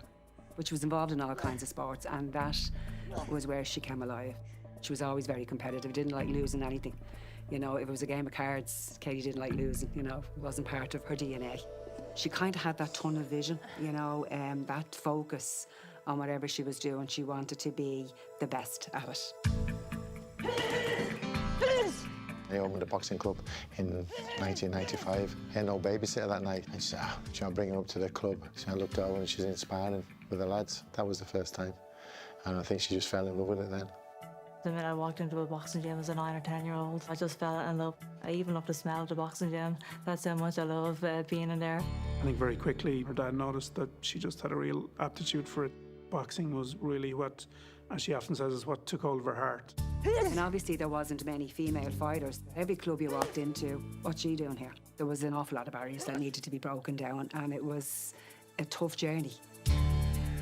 I was training with all the guys, and they were off going to different competitions, and I had no competitions to go to. So in order to get fights, my dad used to pretend that I was a boy. I used to put Katie's ponytail into the head guard and introduce her just as Kate Taylor.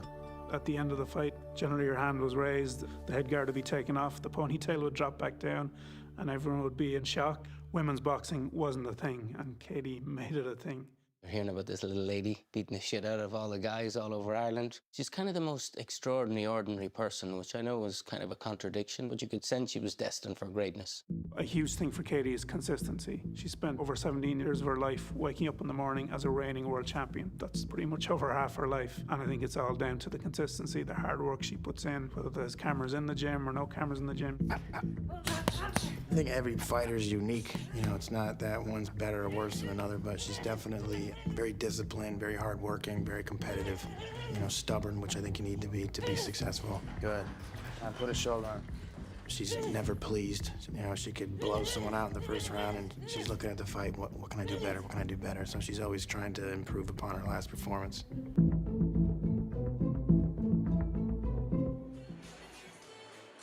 So a nice look at the famed Taylor camp in Connecticut. I remember Dan asking Taylor about, hey, you know, why do you feel so comfortable there? She said, well, there are a lot of hills where I live. It reminds me of Ireland. It's like I just transplanted Ireland into Connecticut. Katie living in a nondescript town in Connecticut is very on brand for her. She is a big star, but she doesn't necessarily like the fanfare. Well, Taylor, of course, completing the trilogy with Amanda Serrano, live on Netflix this Friday, 8 p.m. Eastern Time. But we are ready to keep the open workouts rolling as we send it back to Big Mo. Welcome back, ladies and gentlemen, inside the Oculus here at the World Trade Center as we move along with our open workouts as we head towards this Friday night show at the Mecca Madison Square Garden, live on Netflix. There are still a few tickets remaining, still a few seats left, so make sure you get your tickets before Friday night. And now for the open workouts, introducing next. She is competing for the undisputed Bantamweight Championship of the World this Friday night. She hails from Gold Coast, Australia, by way of Tauranga, New Zealand. Please welcome the former IBF Super Bantamweight Champion of the World, Cherneka Sugar Neeks Johnson.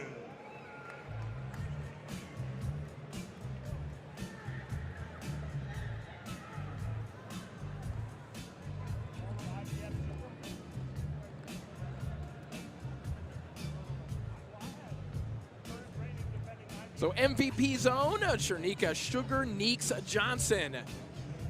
Set for her open workout. Signed a multi-year promotional agreement with MVP earlier this year.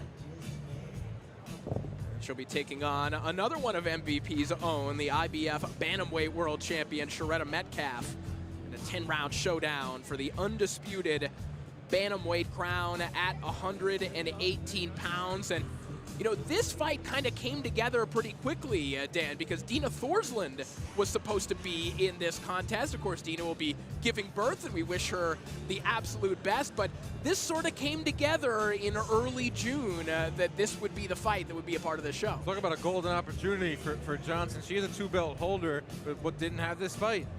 And she got the call from MVP. Next thing you know, she's fighting in a unification bout at Madison Square Garden against Cherneka Medaf.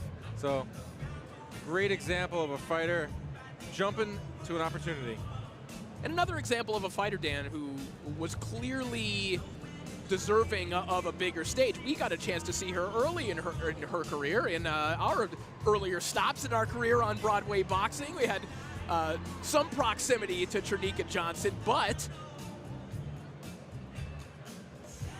Just talking to the boxing. Ah, there we go. Okay. We're throwing some T-shirts out, perhaps. Yeah, we have boxing toys. Jake Paul's charity. There we go. We got about, I would say, about 100 kids here. Part of a workout. She just, you know, she's showing off her arm. Going back to that point, though, it was when we saw her, we said, oh, there's something about Cherneka Johnson. It's clear that there's a radiance about Johnson, in addition to her fighting ability. And now, Johnson getting a massive stage at Madison Square Garden. Star power. She's got an aura, as the kids say. Yes. And a big opportunity Friday night. Go up against Cherneka Medaf, who is a tall task, pun included.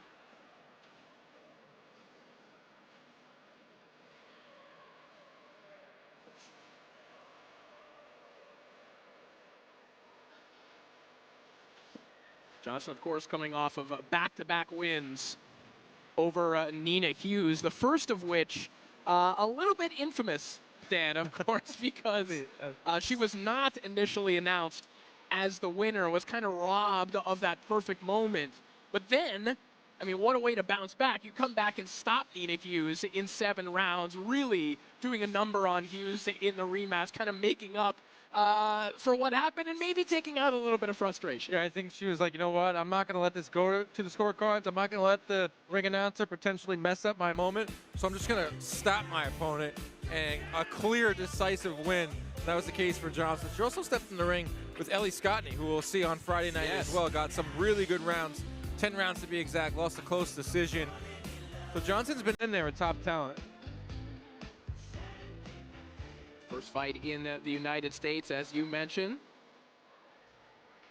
And if she is to win this fight, she would become the first ever undisputed Australian champion in the four-belt era. And, you know, we have seen the growth, the explosion, if you will, of Australian boxing really over the last 10 years. There's massive moments for the sport. Yeah, both those comes to mind right away. I think he had one of the bigger stages of the last 5 years with those 2 fights with Devin Haney. Jai Opetaia, of course. He's so, I kind of forget Opetaia because he's such a nondescript type of guy. He kind of keeps to himself. But he is probably the best cruiserweight in the world right now. Don't tell Jake Paul I said that. Or Soto Ramirez. Cherneka Johnson looking to prove that she is the undisputed best in her weight class.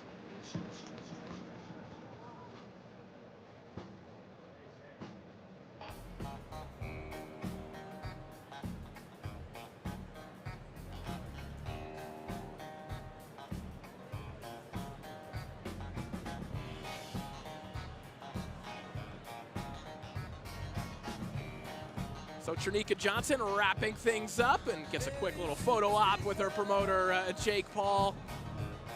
Right now, we took a closer look at Katie Taylor from the Countdown show. Let's take a closer look at the real deal, Amanda Serrano.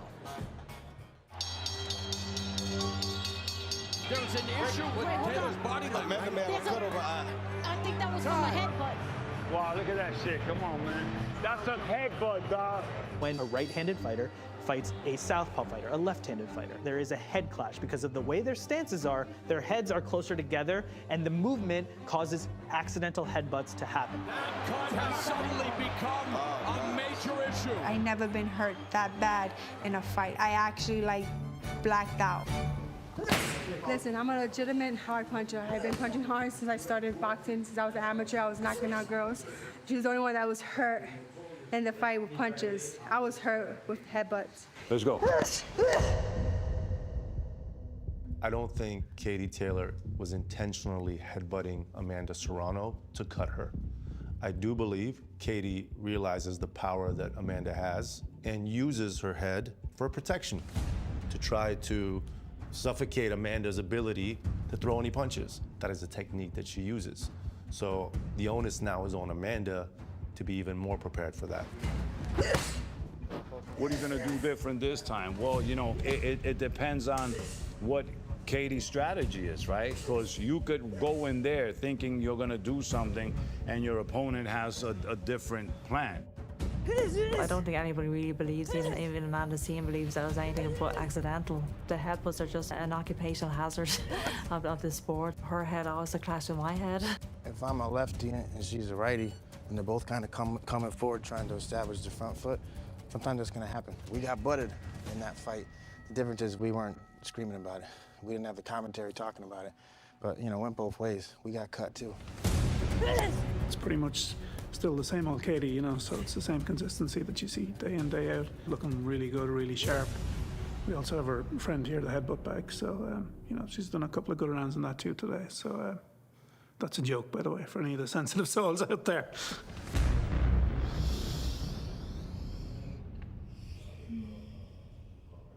It took about 2.5, 3 months for it to fully heal, for the pain and the bone to go away. She just rearranged my whole eyebrow. We have to do something a little different so she doesn't open it once again, because this eye needs to hold up for the third fight.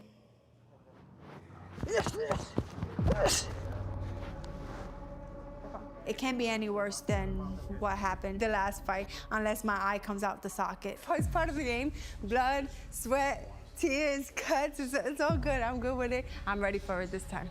The Amanda Serrano and Katie Taylor, they're always 50-50 fights, right? Like, no one knows what's gonna happen until they're inside the ring. I think this fight right here is gonna erase all doubts from Amanda Serrano that she did win those 2 fights. This is where she really stamps her legacy. I want it to be me and Katie Taylor, not the referee and the 3 judges against Amanda the Real Deal Serrano. But I don't want to train about her. I don't want to think about her. Like, I'm so tired of Katie Taylor. And I'm pretty sure she feels the same way about me. So a little glimpse into the grind for Amanda Serrano as she prepares for the Trilogy fight against Katie Taylor, coming up live on Netflix this Friday. And in talking to Amanda earlier this week, what I found fascinating and maybe a little bit frightening is she says that she's really turned up the temperature in terms of that grind, in particular hiring a running coach and basically doubling her road work and running output. I don't know how you add more to the gas tank than Amanda Serrano currently has. Bro, she throws 67 or 70 punches around in 2-minute rounds. 2-minute rounds, right. Equivalent to over 100 punches around. That's not just like a high point. That's an average. There are some rounds where she throws equivalent to 150 punches, which would be in 3-minute rounds. So it's like hard to fathom what you just said. Like, how could you even increase upon 70 punches a round in 2-minute rounds? I guess we'll see on Friday night. That's an absolutely terrifying thought. All right, we are ready to keep the open workout rolling. Let's send it back to the center of the ring to Big Mo. Ladies and gentlemen, moving along with our open workouts towards this Friday night show at Madison Square Garden. Our next fighter in the ring is vying for the unified IBF, WBO, and Ring Magazine Super Middleweight Championships of the world. The last time you saw her was on Netflix for Paul versus Tyson. She hails from Paterson, New Jersey, with a near-perfect professional record of 15 victories versus just 1 defeat. She is the current reigning and defending WBO Super Middleweight Champion of the world. Ladies and gentlemen, the Sweet Terminator, Jadeia Green.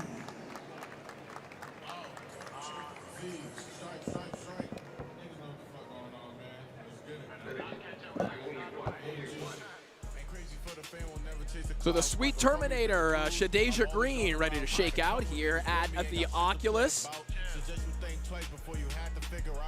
Could be in her 3rd world title fight, this time against Savannah Marshall on the main card of Taylor Serrano 3.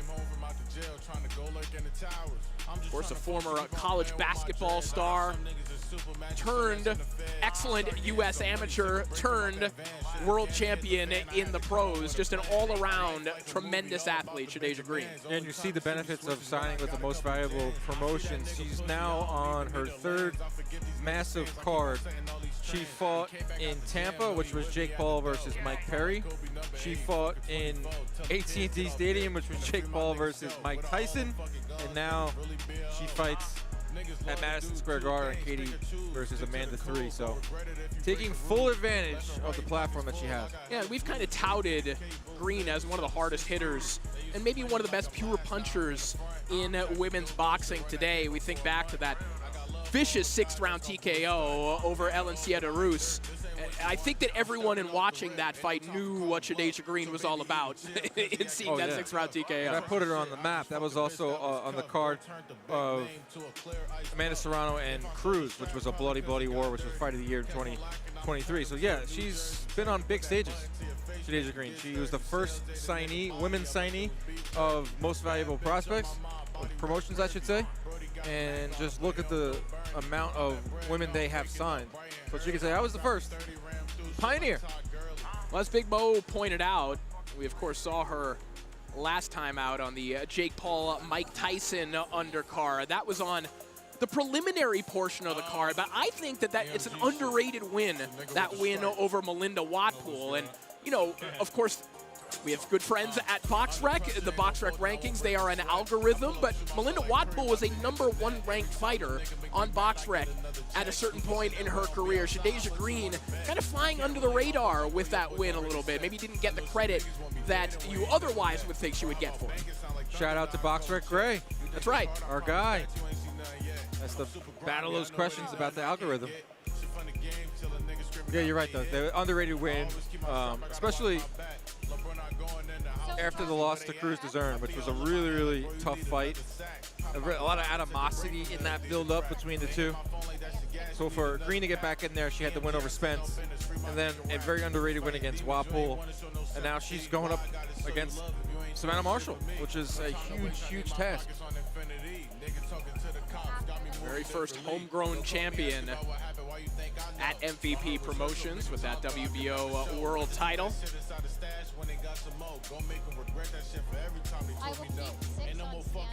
Putting it on the line against Savannah Marshall in a matchup between two of the hardest hitters in women's boxing, period. Of course, we remember the frightening Savannah Marshall knockouts during her ascent. And she'll be staring across the ring at someone in Shadasia Green that can match her power for power. And in talking to Marshall earlier this week, she's very cognizant of that. Very cognizant of the fact that one shot from a Shadasia Green could be the end of the night. Especially if you haven't been in the ring in a while. Marshall's coming off a little bit of a layoff. Those early rounds could be really interesting. Those feeling out rounds, where the ring, we got to shake off that ring rust quick.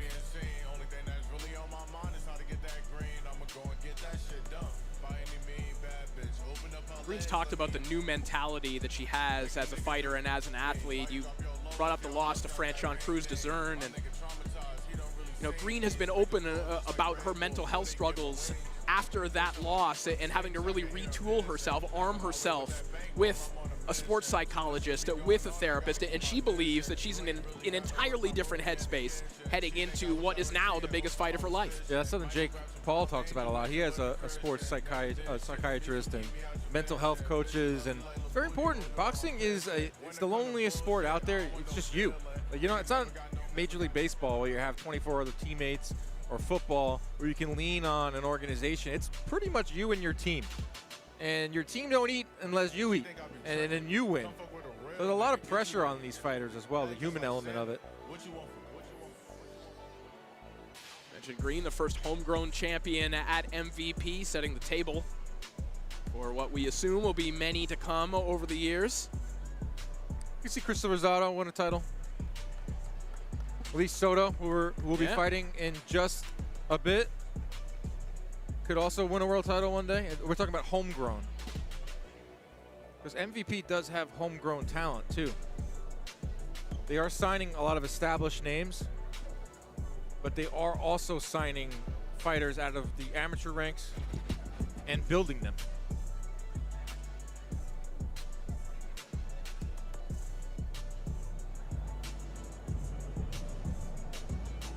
So Shadasia Green wrapping things up with her open workout as we build towards Friday's mega fight, one of the most historic events in boxing history. Katie Taylor and Amanda Serrano, the Trilogy, live on Netflix. Let's take a look at the tail of the tape for that main event. And indeed, these are two fighters who are as familiar with one another as you could possibly be. And you look at the measurables and you look at the age.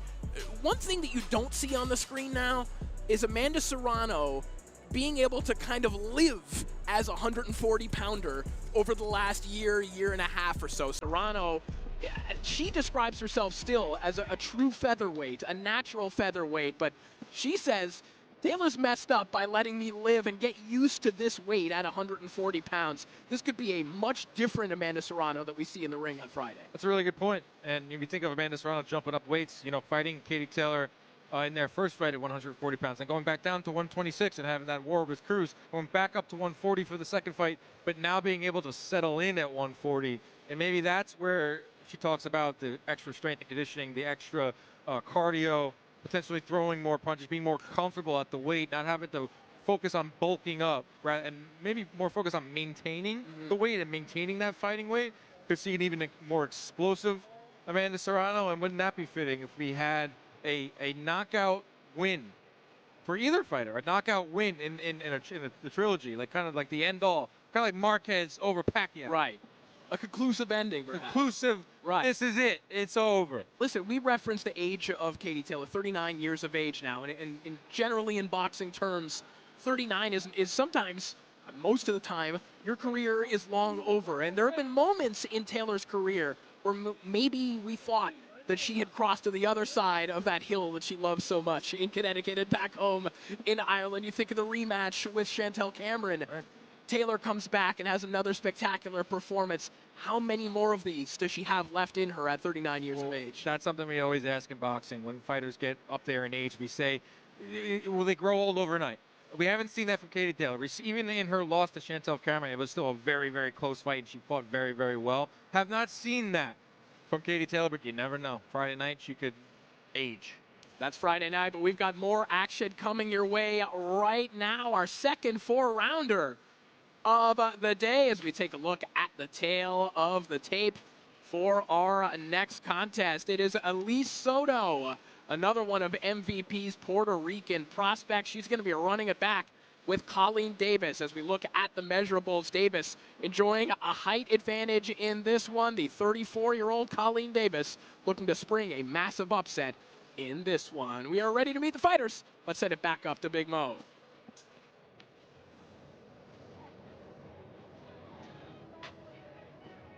And now, ladies and gentlemen, live from the Oculus at the World Trade Center, this next contest is scheduled for 4 3-minute rounds in the super featherweight division.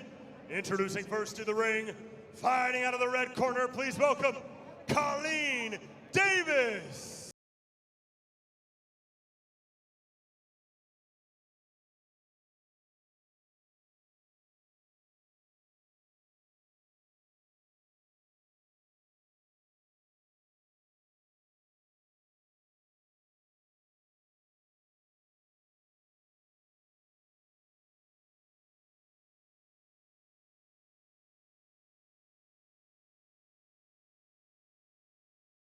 Fighting out of the blue corner, please welcome to the ring, Elise Soto.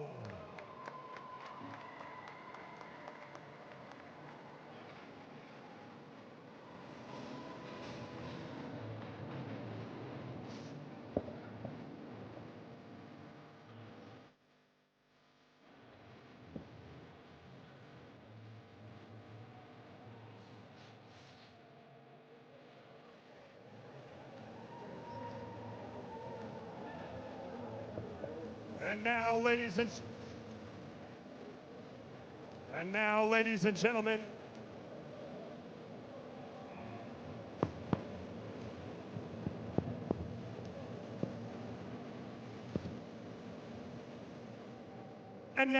and gentlemen, live from the Oculus, this very special bout is scheduled for 4 3-minute rounds in the super featherweight division.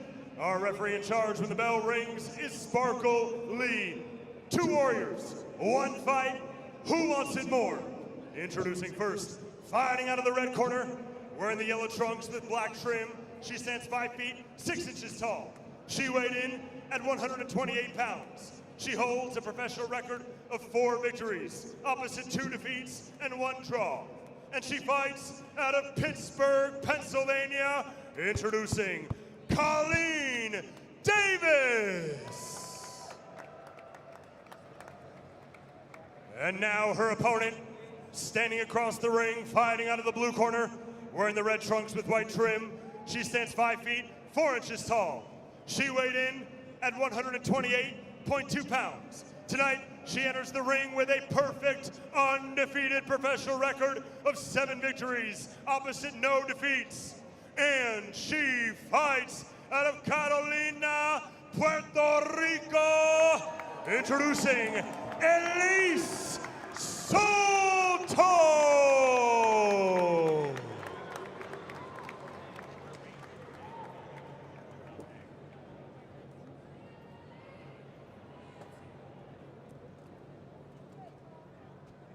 Ready to receive your instructions, obey my commands, and protect yourself at all times. All right? Touch gloves. Good luck, ladies.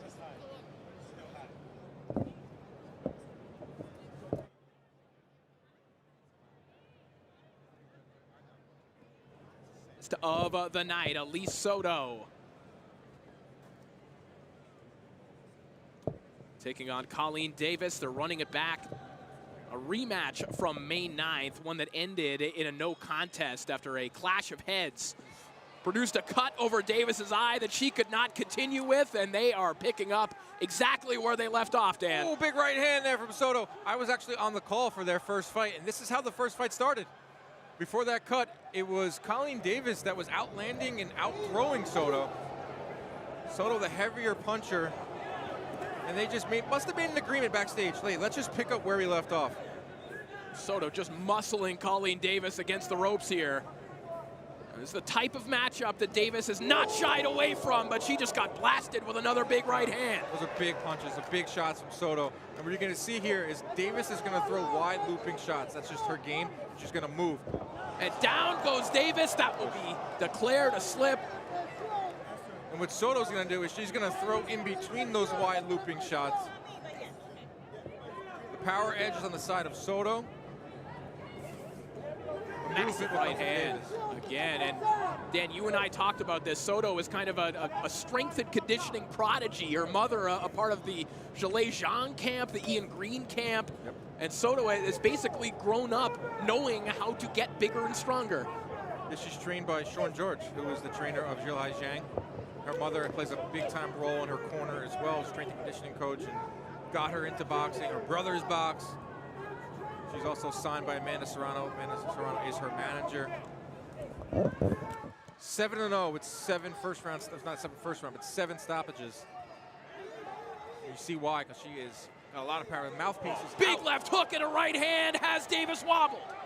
Davis trying to fight through this situation, but she just got cracked with 2 more big left hooks. Dude, the first fight was a thriller, and I was so upset that it ended via cut. They are going at it again here in the rematch. You're hearing oohs and ahs from the crowd here. Massive right hand over the top. Elise Soto all over Colleen Davis here, and Davis, with that upright stance against the ropes, is a big target for Elise Soto and that overhand right. Davis not holding, not clinching, just fighting fire with fire. Not exactly the best game plan when you're going up against someone like Elise Soto. Final 30 seconds of an electric opening round here. Davis countering off the rope. She is getting her shots in as well. Big left hook there from Davis. She's got the longer arms. They may not do as much damage as Soto's shots, but Davis is scoring. 10 seconds remaining in an all-action opening round. Davis trying to stand her ground here in the final 10 seconds. What an opening round. That is why we all show up here at the Oculus. Standing ovation. Mostly because there are no seats here, but they would be standing if there were yes, seats. That's right. I'm gonna go out on a limb and say that. What a round. How do you feel? Work your jab, use your feints. You keep going head hunting a little bit too much, right? Where you coming in. Attack that chest, attack that body, then come up top with the big Mexico. Come back up, feint to the body, then you come up top. But you gotta keep working up and down. A lot of right hands in reset, cut the ring off. You got it? Good round. Davis, but every time Soto landed, Davis came back. Check your defense. Her own. I think Soto won that first round. Great. But you're going to see this from the judges. Is what do judges favor? Do they favor power or do they favor activity? Because I think Davis might have thrown more shots than Soto, but it was clear to me that Soto landed the cleaner, harder shots. So Colleen Davis remains the only person to get out of the first round against Elise Soto, who is 7-0 with 7 knockouts. And now here they are again in round 2. This is where their last fight ended after that clash of heads. I'm actually shocked that Davis healed so quick, because that was a really big cut. And it was only 2 months ago. She has some crazy healing power. Crazy healing power and remarkable courage as well. Her manager, Jose Caraballo, has talked about the fact that both he and Davis, they have no interest in a shiny record. They go after tough fights like this one, like the one that she took on short notice against Right Hook Roxy. That's the best nickname I've ever heard. One of the best in boxing. Yeah, she comes from Pittsburgh, Pennsylvania. It's got that mentality, right? Like a lunch pail type of fighter. We'll go in there, we'll fight anyone, we'll slug it out. One thing about Davis that I like, since she's so tall, like she'll tuck her chin in nicely, and she'll fire with her head back. Able to use that length. Davis trying to make some adjustments here in round 2, in particular trying to get some shots off before her back is against the ropes. And she's fighting reasonably well with her back against the ropes, Dan, but now adding a little bit more volume before those moments is helping her out a little bit here in the second round. I actually think she slowed down a tiny bit, a tick, Davis, with the volume. I think that's a lot to do with Soto is starting to land.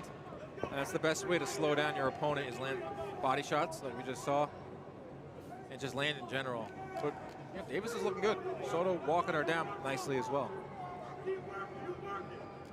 Soto looking for that right hand to the body, and she climbs the ladder with another good left hook. And a right hand again, popping the head back of Davis, who immediately pops that jab out there. 4-round fights are very difficult because you can't afford to have a feeling out round. You got to win 3 of those 4 rounds at least to get a decision, unless there's a few knockdowns in there. But with the extra minute, it kind of balances things out a tiny bit more, where you can get a definitive winner of each round, you would think. Nice uppercut there from Davis, but back comes Soto with a right hand again over the top. And as the smaller fighter, Soto is doing something that she's going to have to do in her career, and that's eat a few shots to get on the inside. When you're the smaller fighter, you have to either jab your way in, you have to have really good footwork and head movement, or you have to eat a few shots. Yeah, I like that left hook there from Davis. As Soto just continues to stalk her around the ring. It's not a particularly big ring, Dan. There's not a lot of space to move in. It's a big topic in boxing these days. What size the ring's going to be? Are they going to be shrinking rings? Don't have to worry about that in this fight. They are crawling. You understand that? Work off your jab, work off your feint. Cut the ring off. Stop following her in the straight line. Get in front of her, and then you attack on the front. Find your range off of it. I need more jabs. Double jab and triple jabs. You understand that? Yeah. How do you feel? You understand what I'm saying? Stab that back. Really Stop good walking straight ahead, because that's what's catching. There's a lot of what we saw in the first round. Soto leading the action. Davis kind of being reactionary, but Davis being able to land off a few shots of her own. That's a picture-perfect uppercut. I mean, you can make a case maybe 1-1. I think it's 2-0 Soto. But if it is 1-1, we're entering some crucial moments here. Round 3 underway. Again, this is a 4-rounder, so every round is crucial, and they are right back to the type of action that we saw in the opening round. You know, certainly, Dan, if you're looking for supporting evidence to maybe give that round to Colleen Davis, you listen to the tenor in the corners. Sean George is telling Elise Soto, don't follow her around the ring. You have to cut the ring off. So one corner looking for improvements. That's not always a sign that that fighter has lost the round, but it is a sign that Sean George wants something more from Soto here in the third.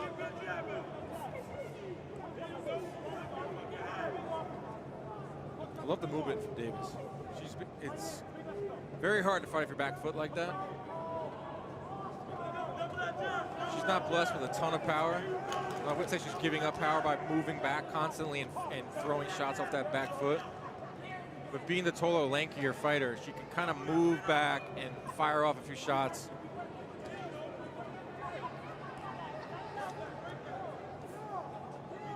So that jab is non-stop from Colleen Davis in this round, who said that in this training camp, it was like going back to college, that her boxing IQ is going through the roof as she landed a nice right hand to the body there a moment ago. But back comes Soto, the double jab of her own. Soto has grand aspirations. She's signed with MVP. She's managed by Amanda Serrano. She wants to get to the top. These are the type of fights that you have to take early on in your career. These are the type of fights you have to win early on in your career. Trial by fire, when you have a fighter like Davis who doesn't have a sterling record, but is going to give it everything she has.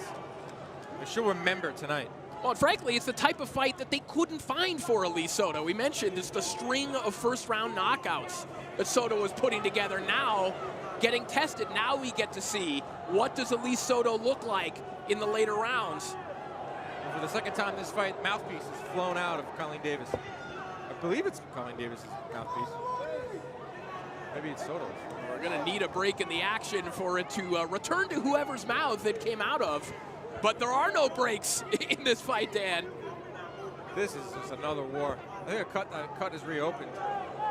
Yes, it has, and it is streaming down the face. I thought it was only a matter of time for that cut reopened because it only happened 2 months ago. Obviously got cleared to fight.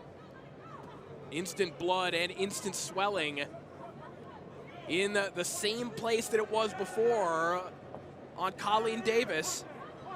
And perhaps that will embolden Elise Soto even further. So we enter the final 10 seconds of round 3. Oh my goodness. Toe-to-toe action.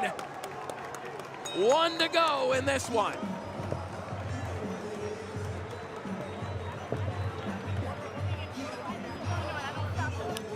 What's that? Get another mouthpiece, another mouthpiece. Another mouthpiece, another mouthpiece. Give me the bucket, this glass. Give me the glass now. Give me the glass. It was Stop. Popped out. See the cut reopened over the left eye. Keep your head up. Phase Davis at all. You hear me? Yes, sir. Now we're going to see a left hand from Soto. And we've seen the right. Here comes the left. You see the head snapping back of Davis, and that's pretty much the story of this fight. It's that Soto has the power edge. She's landing the harder shots. Davis is landing a lot of flurries and is jabbing and moving. I don't want to get into the mind of a judge because that's a scary, scary predicament, and that's a scary thing there. What do judges favor? Clean, hard shots or scoring? What do you think, Corey? Listen, I think this is a fabulous fight. Nice. He wants everyone. My job is to remain impartial. I like scoring. You don't have to. Fourth and final round of a tremendous rematch here between Elise Soto and Colleen Davis, and one that has proven to be well worth it. They fought 2 rounds in their first fight, and this is what it looked like. Now they're going into the 4th round of their second fight. This is a microcosm of what we're going to see in the main event Friday night between Katie Taylor and Amanda Serrano. Like, their styles just mesh, and they just mesh perfectly. We're going to see that with Katie and Amanda, but I think if you put Soto and Davis in the ring for 100 rounds, it would look a lot like this. See Davis looking for that uppercut. It's probably the most memorable shot that she's landed in this fight.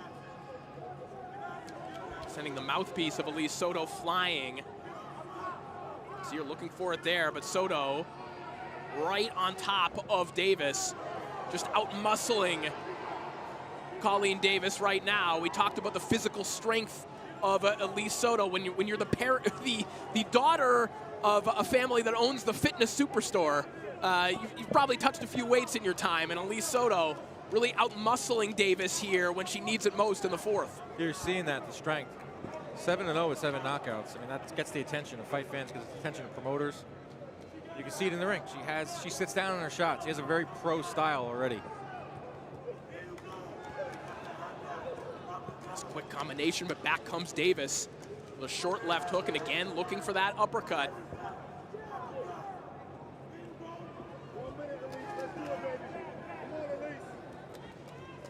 Davis has found space for that shot a number of times. Now she finds a nice left hook, but back comes Soto with one of her own. I would like to see Davis jab more. I mean, she has the advantage. She started off jabbing decently in the first round and kind of gave it up. I mean, it's been great for our entertainment and everyone here. She could have made things a little bit easier for herself with a solid jab. Inside the final minute of the contest here. Certainly both fighters probably believing they need this round. In a 4-rounder, you need every round. I'm telling you, man, they're tough. Those 4-rounders. Just otherworldly volume from both Soto and Davis in this one. Dan, I'm sure you're glad you're on scorecard duty and not counting duty right now. Sometimes I count and in the back of my mind. I would say they're up there in 70, 80 punches around. And they finish this fight just the way they started it, toe-to-toe. What a fight. Elise Soto and Colleen Davis.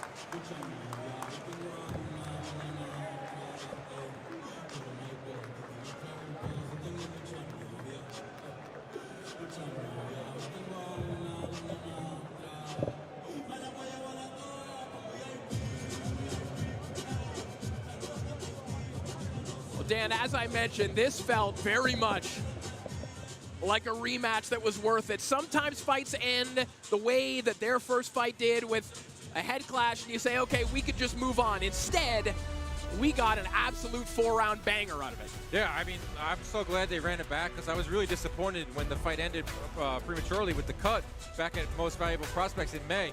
And I was like, man, I'd love to see that fight again. Who knows if we'll ever see it, because they're early on in careers. But here they are, and it exceeded it once again. As we take a look at some of the action from this fight, it was every round was pretty much the same. It was get into a phone booth, start throwing haymakers at each other, and I'm really curious what these scorecards are going to read. I think Soto won. I didn't score every round. I think Soto did the cleaner, harder work. I know you didn't score it either, Corey. No, and again, that's the type of fight that is toughest for judges to score. You know, an all-action brawl like that could be a little difficult to pick up what exactly is happening in those chaotic exchanges, but that was a treat for the fans. With the 3-minute rounds, you can, the judges are more used to scoring 3-minute rounds. So therefore, they're able to score them easily, you would think. 2 minutes are really hard to score, because before they get into a rhythm, the round's over. Yeah, and without that third minute, you don't have the ability to kind of assess, take a second guess your work, so to speak, as a judge, right? You don't have that third minute to say, okay, what is working? What am I seeing right now? So these 3-minute rounds make scoring women's boxing a lot easier on the judges as well, in addition to providing action like we just saw. I see the judges tabulating the scorecards right now. One of them is furiously writing in his notepad. My goal one day is to interview an active judge. It can happen. They skirt right out. They leave. They run out of the venue. I've never been able to talk to them.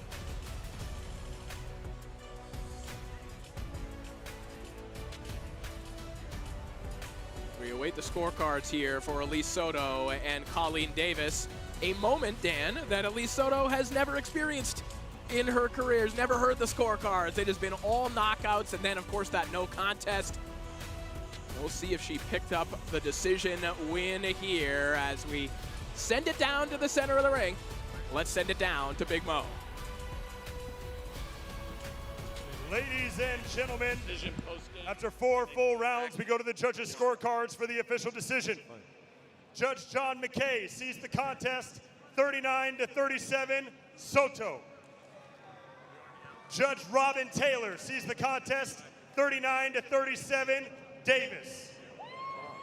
And finally, Judge Waleska Roldan sees the contest 39-37, declaring your winner by split decision, Elise Soto!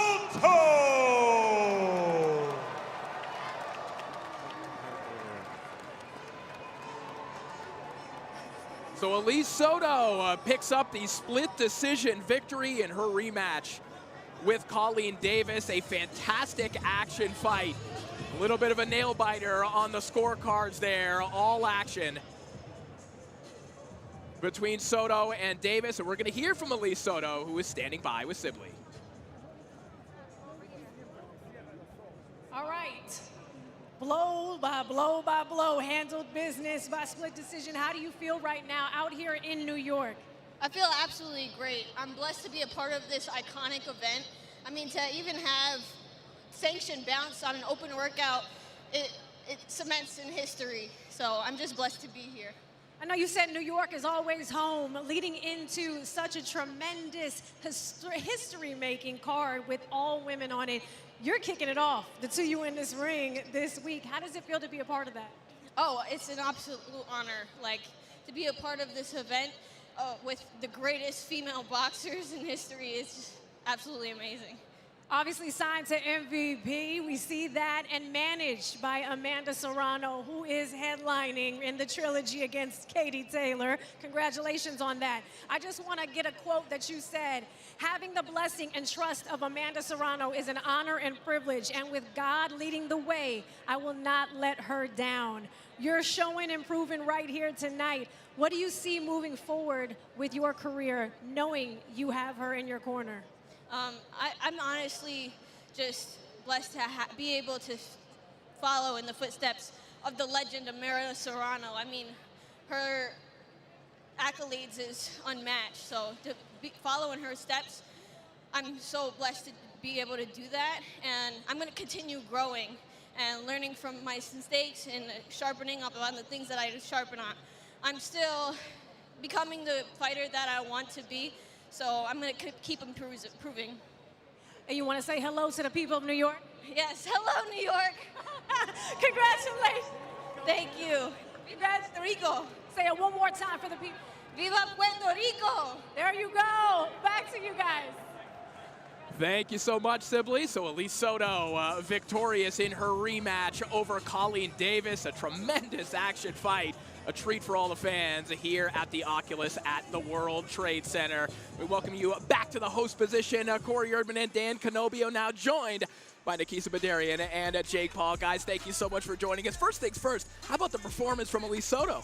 Unbelievable fight, total action from start to finish. Jake and I were just saying, this is what makes women's boxing so exciting, because they go in there and throw down for every second, for every minute of every round.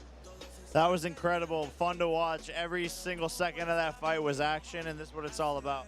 Yeah, and you know, as we predicted, if you start extending these fights to 3-minute rounds, it seems like what is happening with this sample size is you're taking the action that we're used to seeing in 2-minute rounds with women, and we're seeing it over 3-minute rounds. Dan was basically counting in his head, you know, that's 100 punch per round volume that we just saw there. It's unbelievable, and look, most of these women who have an amateur background come from 3-minute rounds. So why can they not do 3-minute rounds as professionals, right? MMA, one of the things I respect about the UFC is when they brought the women in with Ronda Rousey, same rules, same rounds, same minutes. That's what we want to make sure that women have the option to do if they want to do that. Obviously, we're seeing both with the open workouts here and with prospects like Soto and Krystal Rosado. I mean, you guys would basically have a conveyor belt of women's talent coming into MVP promotions now. Jake, tell me about that process and kind of gathering and shepherding this amount of women's talent that you now have under your banner. Yeah, this is what it was always all about, and I think what we did with Amanda Serrano and so many other women's fighters, just MVP is the best home, and we're focused on women's boxing and giving them a pedestal because of the fight you just saw. It's incredible all the way through. Unlike some other promotions that are going on, these women have a point to prove, a chip on their shoulder, and so we want to work with the best talent and help put people on a pedestal. And we've just gathered this amazing group of women that all want to do big fights and put on amazing shows, and it's showing here in the product that we're seeing today. How about this venue here at the Oculus? This is unheard of. I mean, think when MVPs like to push the envelope, push the limits on what could be done. So 300,000 people walking through here during the course of a day. It's not always you see a fight here in a subway station like this. Just talk about putting on this event and what it means to MVP and these women. A long process, a partnership with the Port Authority, with the owners, Westfield, obviously with Netflix, and just proud of our team for continuing to lead, innovate, and disrupt. We started working together 4 years ago or 5 years ago, started MVP a little bit less than 4 years ago, and it's always been about disruption. It's always been about leading the charge to the younger generation, and we feel very proud of where we're at today. Yeah, I'll follow up on that, Jake, because you know you've now been involved in some of the biggest fights, in biggest events too in the history of boxing. When you entered the industry, what was it that you saw that you thought, okay, this needs to be bigger, or this needs to change, because this is something we've never seen before? Yeah, boxing when we came in was like taxi, and it was so obvious that there needed to be an Uber, and so we're just the Uber of boxing. And there's so much innovation to be done in doing things like this, having sanctioned bouts during open workouts. I mean, there's much more innovation and fun things to come. And you guys have also managed, sorry to cut you off there, Dan, but you've managed to take an event here between Taylor and Serrano that Dan and I, we were at the last two fights. We came away from them kind of thinking, I don't think it could get much bigger. And you imagined a way that it could. How did you imagine that you could elevate this rivalry to the degree that you have? Listen, this is their Jake Paul, Mike Tyson moment, right? They're putting on a global event on Netflix. So both of them know what's at stake. Both of them know that it's not just about now, but it's the future of women's boxing. So they're doing everything they can to make this event as big as possible. How about Jake Paul, the promoter? I know 2022, their first fight. I feel like that was your first foray into it. I remember watching your ringside going absolutely berserk, you and Eddie Hearn going at it. How about where you see yourself as a promoter now in boxing, where you can see yourself 10, 15, 20 years as Jake the promoter? Yeah, I think I'm the youngest promoter in the game by far, by like 20 plus years. And I hope to lead the future of boxing with Nikisa and MVP and continue to just make the best events, the most exciting fights, and to put all of our effort into it and to use my audience to push boxing and to push all of these young, amazing fighters and shine the spotlight on them and give them the opportunities that they deserve. And we're just getting warmed up, so things are only going to get bigger from here. What's more fun, boxing or promoting? Honestly, promoting, because boxing's hard. So it's fun to just come here and watch everyone else work really hard while I'm drinking Celsius and hanging out ringside. Yeah, I was curious about that. As your experience, as you grow more and more as a fighter, has that changed how you think as a promoter? Are the things that you've experienced as a fighter that you say, okay, I've seen this in the industry, I now want to change it for the people I promote? Yeah, 100%. You know, like, I can just give direct feedback. Him and I are the ones in charge. A lot of these companies don't really know what it's like to be a fighter and work hard in the gym like that and how much dedication it takes. And so a lot of people see it as a business, where we see this as a story and a purpose to create legacy. What other current fighter has done what he's doing? Look at what we have here. Look at what MVP has become. We're a partnership, but he is doing things that no other boxer, previous, current, or in the future, is doing from my perspective. 28 years old, putting on the biggest women's boxing card in history, putting on these disruptive events. People need to recognize that. That's going to be an absolutely fantastic and historic night coming up Friday live on Netflix. Guys, thank you so much for stopping by. Thank you. Welcome to the team, Corey. Thank you so much, Nikisa. Appreciate it. Thanks so much, Jake. All right, let's send it back to Big Mo to keep the action rolling. And now, ladies and gentlemen, continuing with our open workouts, this next fighter is vying for the undisputed Bantamweight Championship of the world this Friday live from Madison Square Garden on Netflix for the biggest women's boxing event in history. She holds a professional record of 14 victories, opposite 4 defeats and 1 draw. Fighting out of Dallas, Texas, please welcome the current, reigning, and defending IBF champion of the world, Shredda Chicken Metcalf.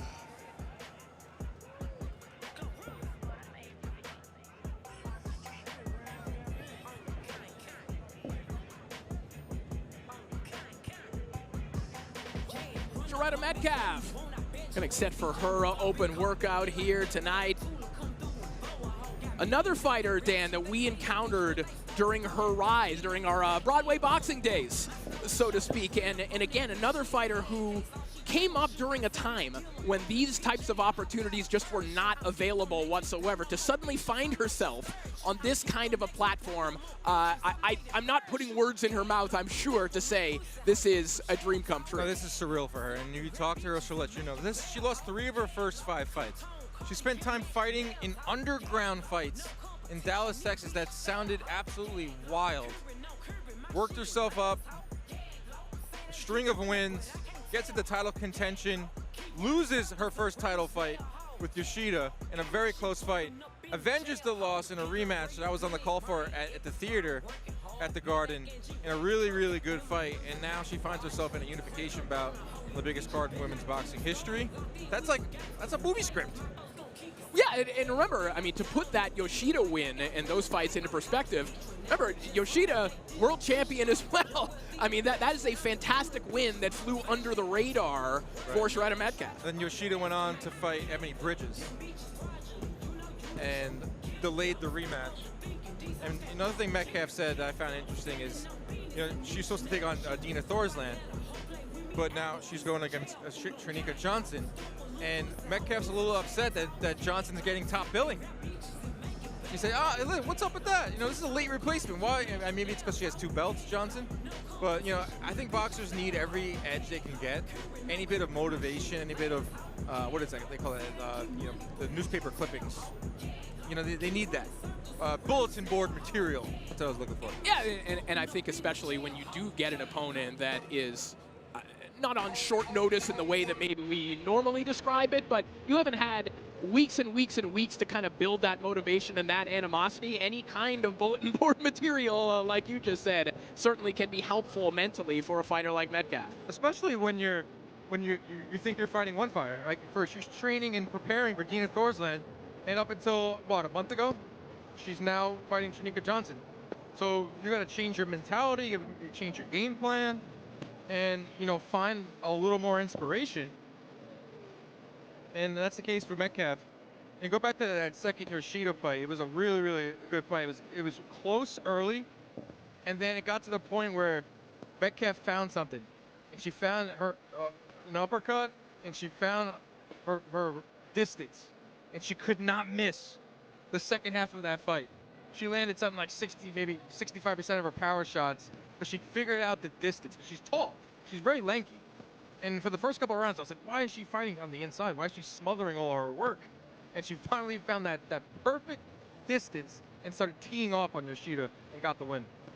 Yeah, and of course, those 2 wins over Yoshida, fantastic ones, but you look even deeper into the resume of Serrano Metcalf. And, we've talked about women's fighters and how their schedules are generally tougher than that of men's, out of necessity in a lot of cases, especially for fighters who came from the era that Serrano Metcalf started in. She fought Jamie Mitchell, a future world champion, like 6-7 fights into her pro career? Like, that's the caliber of opponents that Serrano Metcalf was just cutting her teeth with before she actually got into title contention. Yeah, it's wild when you go to a woman boxer's box rec, because you're liable to see anything on that thing. You could see like Shadasia Green fighting for title shots early on. You can see Franchon Cruz-Bezerra in her first fight fought Pusha Shields. Right. Yeah. But it's different than male boxing. And you heard Ramla Ali said that in her post-fight interview.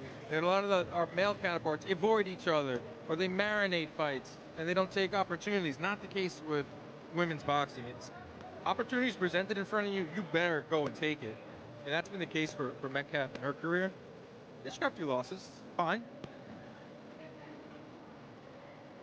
Metcalf and Johnson, I think, Dan, a potential sleeper fight. Could be one of those fights that could threaten to steal the show. When you think about the level of motivation that both women have coming into this fight. Good point. Because, you got a late replacement in Johnson, who wasn't even supposed to get this shot. And now she's just, fallen into an unbelievable opportunity. And we have Johnson, then we have Metcalf, who we just explained her rise. Like, she's loving every minute. Look at her dancing in there. She's came from humble backgrounds. Yeah, really compelling clash of styles in this one. You think about Cherneka Johnson and her ability to just kind of glide into range, force people to work on the inside. And then Metcalf with her bag of tricks that we've seen disarm high-volume punchers in the past. It's going to be a really fascinating one to watch on Friday. People's main event. Is that what you're saying, Corey? For the women's boxing hardcores, of the 2010s, absolutely. It's a feel-good moment for Metcalf to see her on this kind of stage. She's out of the ring.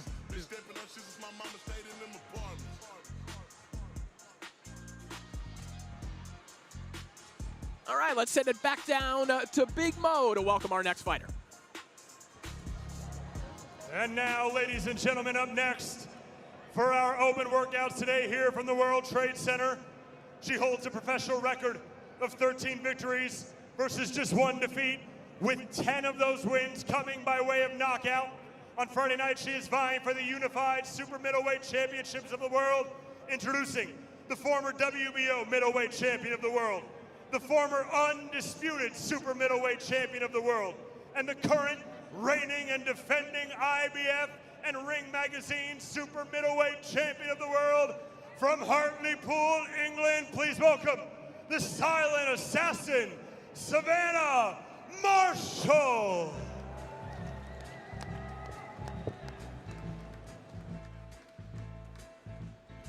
Well, as we talked about earlier, Dan, good to see Savannah Marshall back in a boxing ring. One of the best operators in the sport today. Had a little bit of a hiatus after that fight against Claressa Shields. Took part in some mixed martial arts and then had to get back in the boxing gym. And as we talked about earlier, admitted that there was a couple months where she had to find her footing once again, but is obviously happy to be back doing what she does the absolute best. Dude, it's been 2 years. Her last fight was July 2023, where she had a majority decision win over Franchon Cruz DeZern. Of course, she had that epic showdown with Claressa Shields, which was big time build-up, which she suffered her first loss of her career. She's back. You talk about her jumping into MMA, we see that a lot. Amanda Serrano did it. She was successful in it. You see a lot of women fighters go back and forth to each sport. But when I think of Savannah Marshall, I think of a boxer. And I think she does as well. Savannah Marshall, of course, under the Peter Fury learning tree, and you'll see kind of hints of the Tyson Fury style when you watch Savannah Marshall in the ring. There's kind of a looseness and a fluidity to Savannah Marshall when she's in the ring that looks a lot different from a lot of her contemporaries. A very unique style in the ring. She got power. That's the one thing you can market in boxing, male or female, is if you got power, you're going to get the attention of boxing fans. And that's what Savannah Marshall got attention early on in her career. She was knocking people out. She was getting these highlight reel knockouts. That's what, you know, there were some media members, boxing fans that thought she was going to be able to beat Claressa Shields. Of course, Savannah Marshall is the last woman to beat Claressa Shields in any capacity, way back in the amateur days.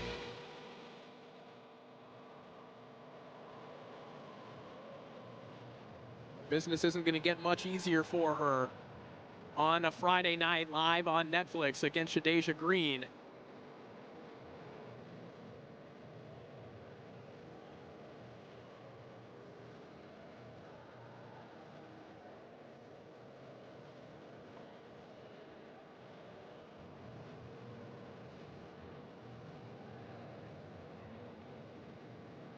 What a career reviving situation this is for Marshall to now be under the MVP banner. Marshall, someone who was kind of looking to find where is she going to fit in, where is my next home going to be. You couldn't ask for a better one in terms of the opportunities that are now available to her.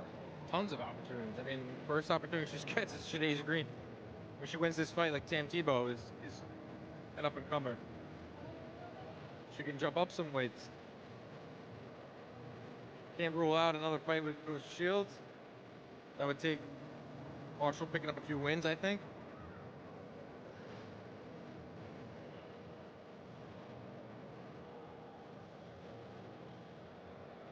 Well, you mentioned Marshall and her highlight reel knockouts.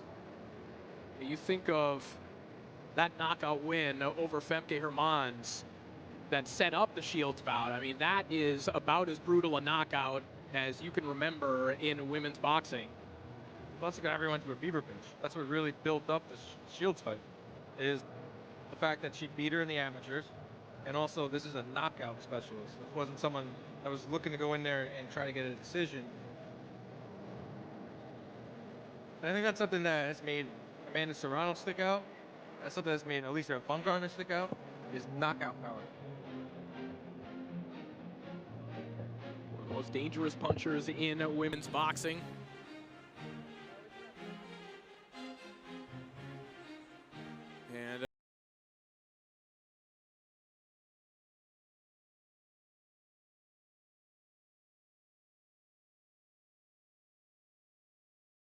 Taylor and Amanda Serrano that you have Savannah Marshall on a women's boxing event on the undercard. That's wild. And again, 17 world titles in total on the line. A Guinness.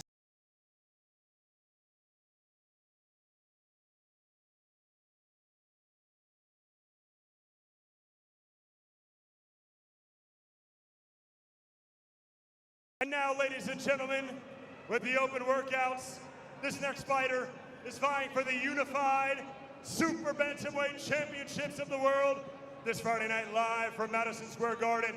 She is undefeated as a professional, 10 fights, 10 victories, hailing from Catford, London, England, introducing the current, reigning, defending WBO and IBF and Ring Magazine Super Bantamweight Champion of the world, Ellie Scotney.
Fair against Schofield.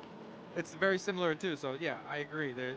We do that in boxing, and the more we see these fighters step into the ring, and MVPs don't want to keep putting on these events, we're going to see these matchups.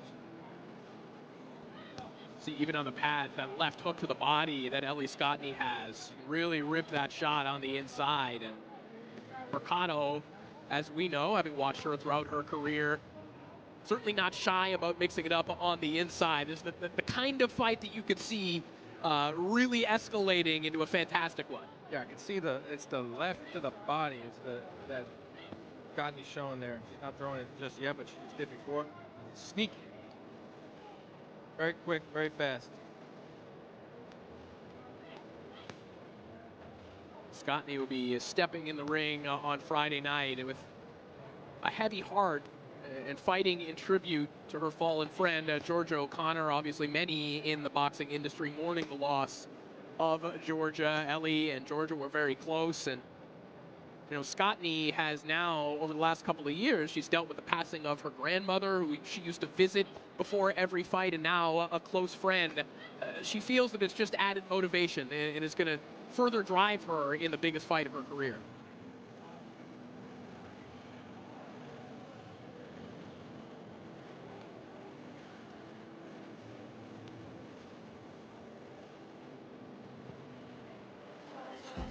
Still to come a little bit later on, both Katie Taylor and Amanda Serrano will step in the ring as well. The crowd just continues to maintain here at the Oculus. Wild. Wild, wild scene. One of the cooler venues I've ever seen. I've been in Yankee Stadium for fights. Been to some really cool venues across the world. This is unique. Like Nikisa was saying, it takes a massive amount of work from the MVP team to put this together. You're dealing with the city, you're dealing with all sorts of organizations and agencies to do this. So shout out to the entire team that pulled this off. Of course, that is a part of growing the sport. It is not being afraid to try and cut through that red tape, right? Don't take the easy route. Try and do something innovative like this, as Nikisa and Jake Paul described it, as disruptive events like this. And now there's a brand new audience that may have never heard of Ellie Scotney before. Now they know who she is. Exactly. If you're walking through here, you take out your phone and you start videotaping a few things, or you're like, oh, who's that in the ring? And you look them up on Instagram, you start following them, you see that they're fighting it on Friday night on Netflix. I have Netflix. You start watching it, you become a fan. It's the easiest thing. Boxing, you got to get the people in front of the TVs and in front of it, because I've never talked to anyone that's gone to a boxing event and didn't come away just in awe and having a blast. I have the feeling that Ellie Scotney will come away with plenty of new fans this week. Watch her take on Yamilet Mercado live on Netflix this Friday. Main card starting at 8 o'clock p.m. Eastern Time.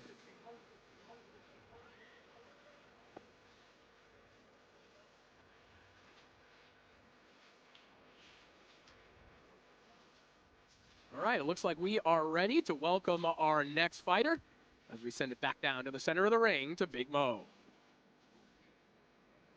And now, ladies and gentlemen, our next fighter is in the co-main event this Friday around the world live on Netflix as she is looking to defend her undisputed championships. She holds a professional record of 15 victories versus just 1 defeat, with 7 of those wins coming by way of knockout.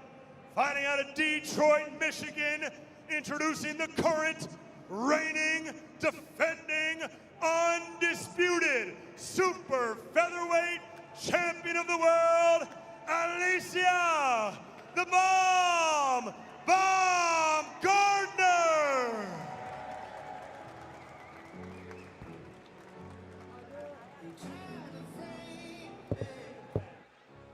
So Alycia "The Bomb" Baumgardner, with 2 arms full of belts, gets set for her open workout with a brand new trainer in Derek James. A fascinating pairing here between kind of celebrity trainer, A-list trainer, and A-list fighter in Baumgardner. Yeah, we'll see how it works out. Derek James, Trainer of the Year a few years ago, of course, guided the career of Errol Spence from pretty much his pro debut right up into the Crawford fight. Really curious what we're going to see out of Baumgardner. Had some time off, out of the ring. Signs with MVP. One of the more meteoric rises we've seen in boxing was when she knocked out Terry Harper and watched her career just explode. Very marketable, has a great personality, a model outside of the ring, used social media to her advantage, and built up a massive fan base. Yeah, and after that win over Harper, continued to chase the toughest fights available. Of course, Edith Matisse after that, Michaela Mayer, of course, then Ella Mekhaled, Christina Linarado, Delphine Persona, of course, scoring an early knockdown before an accidental clash of heads led to a no contest in her most recent outing. Now retooling or adding tools to her game with Derek James, still fighting out of Detroit, Michigan, but now making her fighting home in Dallas, Texas, and clearly getting acclimatized to the Texas culture. She's going to work out to Big X the Plug. Of course. One of the biggest artists coming out of Texas right now. I'm more of a Paul Wall guy. You're a Paul Wall guy, yeah. Back in the day. I just Shout out to Swishahouse. Showed my age there. I think there's a lot of big-time plans for Baumgardner. She was definitely one of the more splashier signings that MVP had, considering she's undisputed champion. And I just talked about a lot of her outside the ring stuff and how marketable she is. I think she's looking for that second push, the second chapter of her career. I mean, she could potentially fight the winner of Taylor and Serrano. I know there's a lot. There was some talks about Baumgardner and Serrano getting it on when Baumgardner was on that rise, Corey. Exactly. Well, and I think that is what makes Baumgardner fascinating, is that you think about the names that she's been calling out, the names that have been mentioned in her orbit.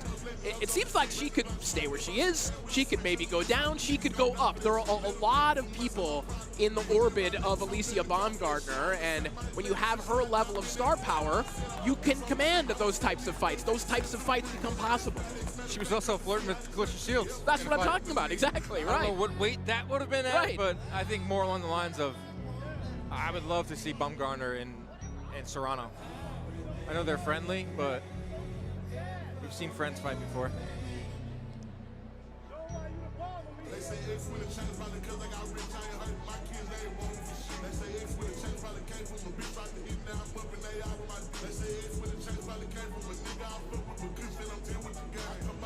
Another thing you got to like about open workouts, Dan, if you have a keen eye, you can get maybe a little bit of a preview into the fight kit. I'm taking a look at the, what do we got, Adam shoes on for Alycia Baumgardner, the gloves. I mean, I don't know that that's what she's going to wear, but we'll see. Well, we know that Ramla Ali is coming into the ring wearing a a fight kit made by Donna Versace. So I think that's the leader. It's going to be hard to top that. Maybe Giorgio Armani. That's a cool shot there. We got a lot of media here. It's a huge fight week in New York City. Got a lot of media here at the Oculus. See a lot of the familiar faces on the boxing content creator scene. Be very interested to see what Derek James can add to the game of Alycia Baumgardner, who's obviously very blessed in the power department. What new wrinkles could we potentially see out of Baumgardner? They box more, and move more. You know, when I think of Errol Spence, I think of an all-around fighter. Errol Spence did a lot of things good. Not necessarily one thing great. You know, but also in his absolute prime, Spence, one of the best pressure fighters in the game. And, you know, Baumgardner is going to be a big favorite in this fight against Jennifer Miranda. You know she would love a knockout in this one. Are they potentially cooking up kind of one of those classic Errol Spence game plans where Baumgardner comes out trying to run over Jennifer Miranda in this fight? Wouldn't be shocked. Unless she wants to make a splash. When you have that meteoric rise, then your career kind of stalls out a little bit. You got to get right back into it. And I think that Baumgardner has a huge opportunity. She has experience over Miranda. She has a power edge over Miranda.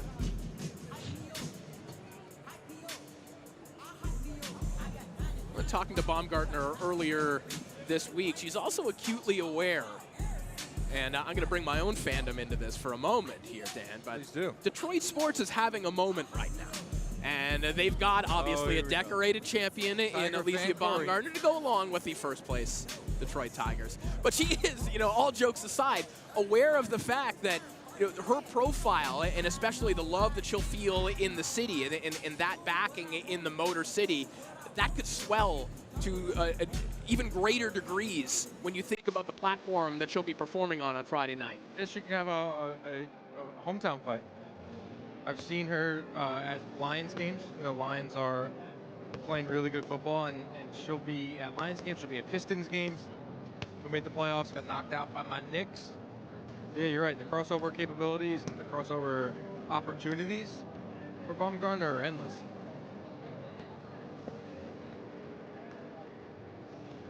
You can see her get a, say she gets a knock, if everything went perfect for Baumgardner on Friday night, she gets a knockout win, and then she gets on the mic and says, I want the winner of Taylor and Serrano. I mean, isn't that the perfect prelude to the main event? You've got storylines built in. Yeah. If Baumgardner wants to go in that direction.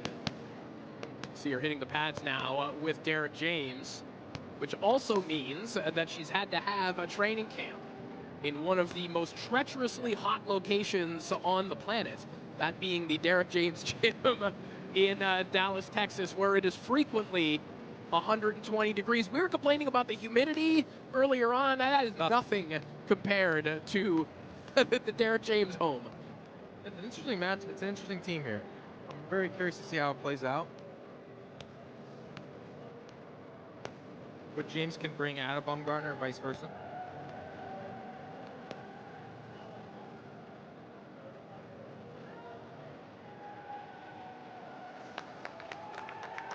Here's the ovation for Alycia Baumgardner, one of the more recognizable faces in women's boxing today. And it looks like we are going to hear from the Bomb herself as she is standing by with Sibley.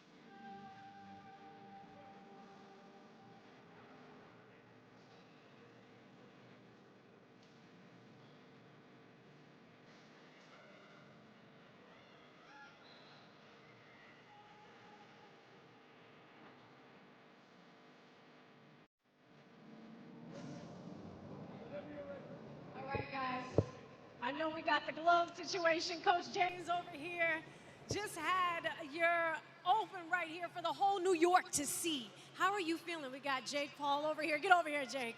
How are we feeling? I am feeling so excited. It's raving right now.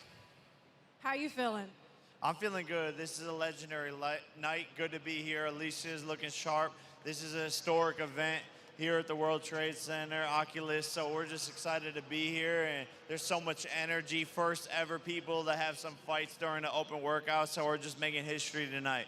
Yeah, definitely history is being made tonight. Moving on all the way to Friday, July 11th, co-main event. You had said that the camp that you just experienced has stretched you. These are your words, mentally, physically, spiritually. Can you elaborate on that just a little bit and the changes that you made during this camp to going into Friday? Yes, just stepping into this camp has been the biggest challenge in the most positive way, and I just took hold of it. And I just know who I am as a person and what I'm able to possess and what it looks like to step in that ring July 11th at Madison Square Garden, live on Netflix. We're here, and I'm made for those moments. Absolutely. New York, you can clap. We like this. You have asked for these big fights. You want the elites in the ring with you so you can hold it down and here and still, right? So going down Friday, what will we expect from you? I know you can't give it all up, but what will we see to make sure you grab that win? You know, just to keep it simple, you're going to see the bomb. The Bomb, and you know all about the Bomb. You've watched her career. What does it feel like to have her as the co-main event going into such a historic night? Now, she's the future of women's boxing, superstar, and she's really just going to go out there and show the world why she's the boss and one of the best in the game, if not the best in the game. And it's going to be an exciting night that on Netflix where she can show her skills to the world, and it's her time. Lastly, before we get out of here, you've had a lot of things change in life, happen in life. Who are you fighting for come Friday night? Yes, I am fighting specifically for my dad for this fight. He won't be here, but he's here in spirit, and I'm just happy that he'll be watching. He will be watching and cheering you on. New York, give it up, Alycia the Bomb Baumgardner. Let's move over here because you have a little surprise, and I'm going to give you the mic. This is for you and for all the people over there. Yes, so first off, super thankful to be here.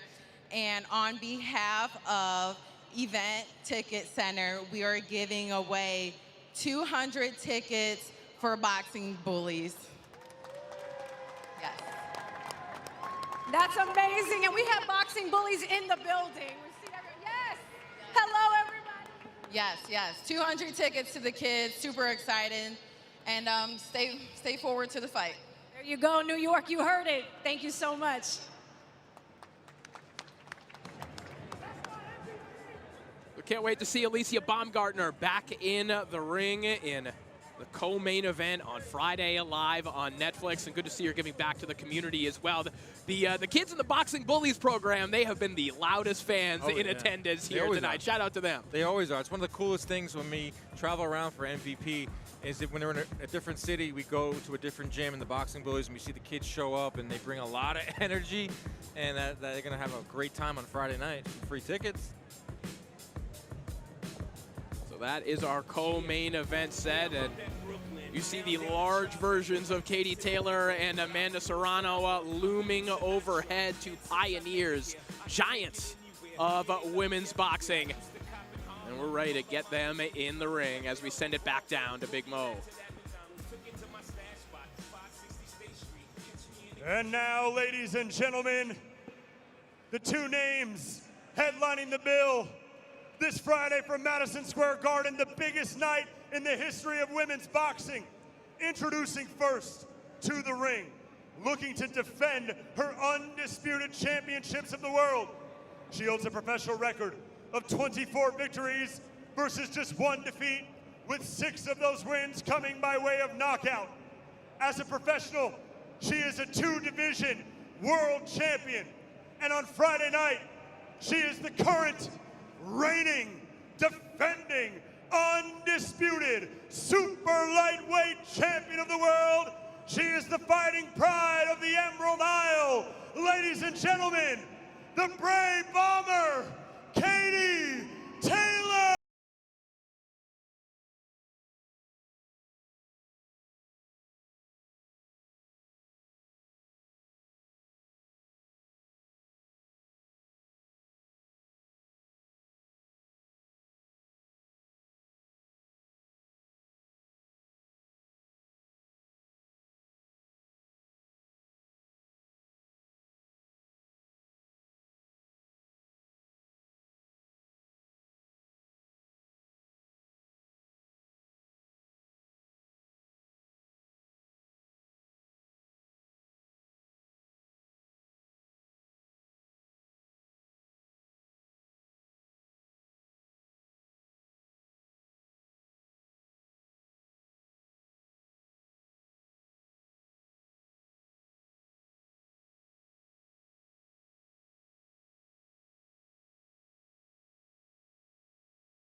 Taylor, a fantastic soccer player, football player for our international audience. Sorry, football player. My American is showing.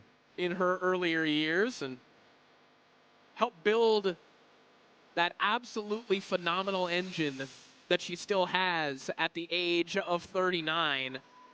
You want to run back some of those numbers in terms of the punch output, because I think it's worth repeating. Over 1,000 punches, 2,000, excuse me. 2,000 punches thrown between the two of them. 860 combined connects, 800 of which were power shots. These are combined totals. Absurd. And you mentioned kind of the round-by-round output that we've seen from Taylor and Serrano, and that was over 2-minute rounds. If you want to extend that right to boxing generally, the output leader round by round right now is William Zepeda, right? He averages a little bit over 90 punches per round-ish. They would exceed that if you were to extrapolate those numbers and take them over 3-minute rounds. Amanda would. Amanda would, yeah. Taylor works at a little bit of a slower pace, and I think we've seen that in these fights. It's Serrano pushing the pace. It's actually Serrano has outlanded Taylor 497 to 364.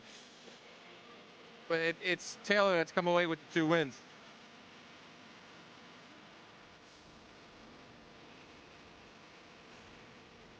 Taylor very familiar with fighting at Madison Square Garden. It wasn't just that fight against Amanda Serrano. One of her biggest nights came against Delphine Persoon.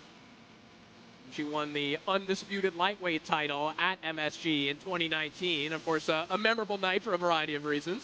Is that the Ruiz Joshua? Yeah. Yeah, she's been on some big cards. I mean, she's signed with Matchroom, and they put her on a lot of the Joshua cards early on before she graduated to headlining her own. Those 2 fights with Chantelle Cameron were epic. The crowds were really, really live for those.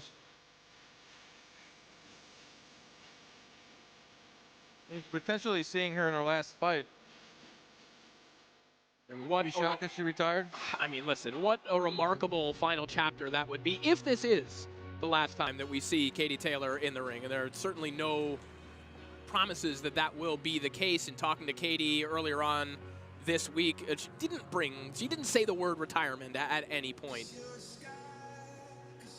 39 years old. Those are the things creep into the back of your mind. Not old for life. Maybe a little old for boxing, but she's still winning, man. She's just a winner. One of the most exciting fighters on the planet for my money. And there always seems to be that moment, Dan, in a Katie Taylor fight where that smile that we talked about, there's a different look on Katie Taylor's face and she turns into a different version. You think about when, you know, the worst of the clashes of heads happened in that second fight. And suddenly Taylor finds another gear. It seems to happen in each and every one of her fights. She gets mean in there. You know, she's very, very calm outside of the ring. You watch interviews with her, she's very respectful. She's not gonna say something wild where it ends up on the front page of Boxing Scene. But in her fights, like you said, Corey, there'll be something switches, and she turns into a menace in there. And she's gonna have to do that on Friday night.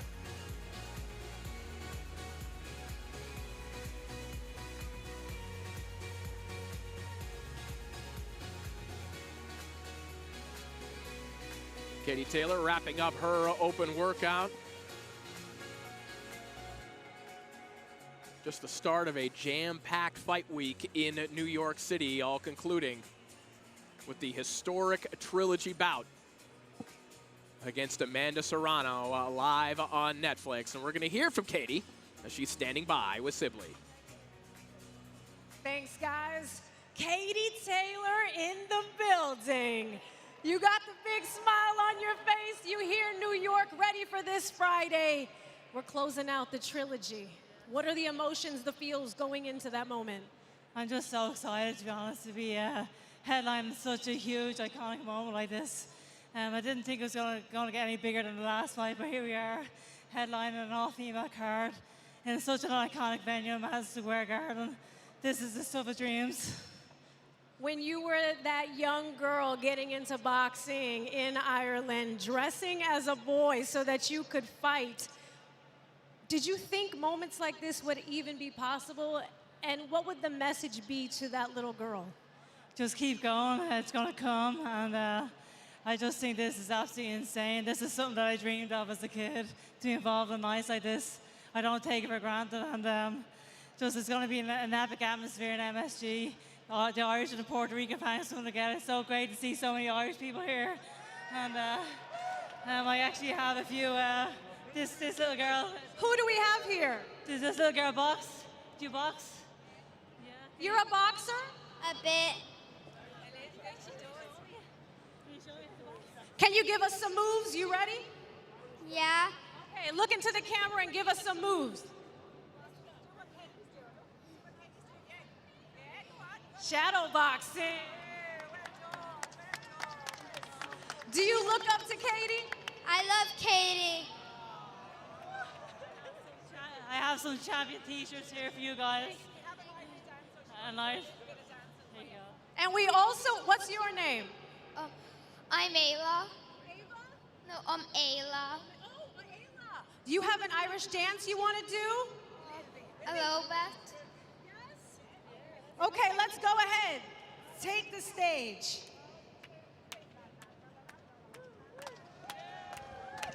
Come on, New York, make some noise!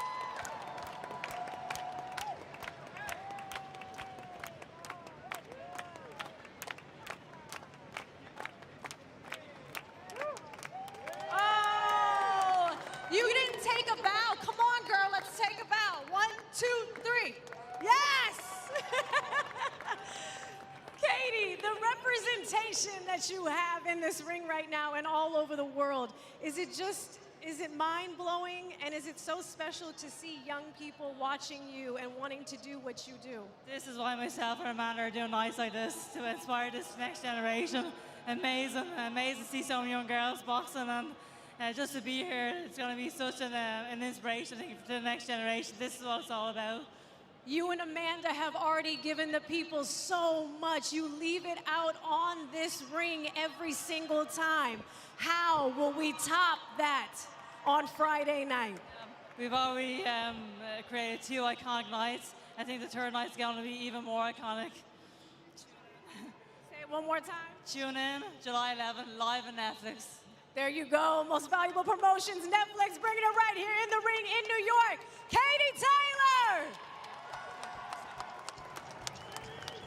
Thank you so much, Sibley. Shout out to Katie Taylor for doing our promo work for us as well. You can tune in live on Netflix this Friday, 8 o'clock p.m. Eastern Time at the main card, of course, all concluding with Katie Taylor's trilogy bout against Amanda Serrano. And, you know, we have been around Katie Taylor quite a bit throughout her pro career, and that emotion that you hear from her in there, that's genuine. That reminds me of that moment before the first fight. In the seconds before that fight, when Katie Taylor and Amanda Serrano were face-to-face, and they were smiling and talking to one another. They were saying, isn't this crazy? Yeah, and you still feel that from Katie Taylor, even during an open workout. That was one of the cooler moments. That's why I thought that first fight week was different, or that first fight was different, because you're not going to see the male counterparts look at each other and have that moment. It's different. So therefore, like, they had that special moment inside that ring. But how about Katie Taylor kind of hyping up the crowd, yeah, you know, being a little bit of a promoter there, you know, relishing the moment. I said before, like, you know, she's not going to say anything outlandish or have the biggest personality, but there you can see that she's very comfortable. She has her fans with her here in Ireland. There's going to be a ton of Irish fans on Friday night at MSG. No, and listen, this is what we do during fight week, right? Like, you try to read into little things that we see during these types of events. And what I'm seeing right now is a level of excitement from Katie Taylor that often, if you were to, you know, look at other trilogies in a situation where someone has won the first 2 fights, then to come back for the third fight, to find that excitement and motivation, to me, seeing Katie Taylor behave this way is a good sign for her coming into Friday's fight. Very good point. And some people, why are they fighting for a third time? Katie's won twice, because it's a moneymaker. This is a business. And another thing, too, is like, will Katie Taylor walk out first? Will she walk out last? She kind of put her ego to the side here, and she gave up a lot of things traditionally in boxing that you get as the champ and as someone that has won the first 2 fights. I think that says a lot about Katie Taylor. She's like, I don't care if I come out first or second. I don't care if it's going to be in your backyard, Amanda. I'm going to go in there and try to win again and go up 3-0. And I think that's a lot to say about Katie Taylor. All right, we're ready to welcome in the woman she will face for the 3rd time on Friday as we send it down to Big Mo.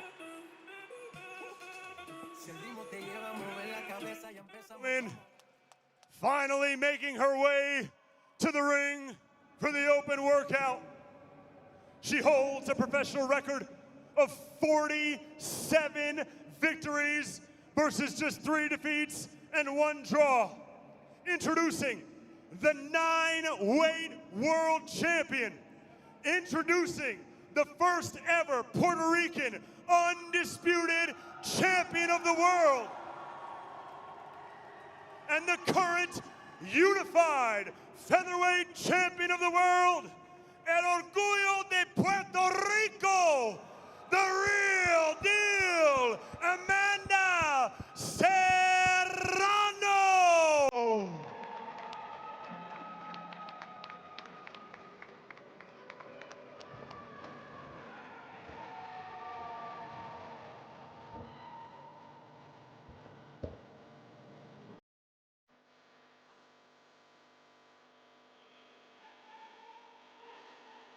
Puerto Rico's first ever undisputed champion, one of the most decorated women's fighters in history. And we've talked, Dan, about trailblazers and paving a path for other women's fighters.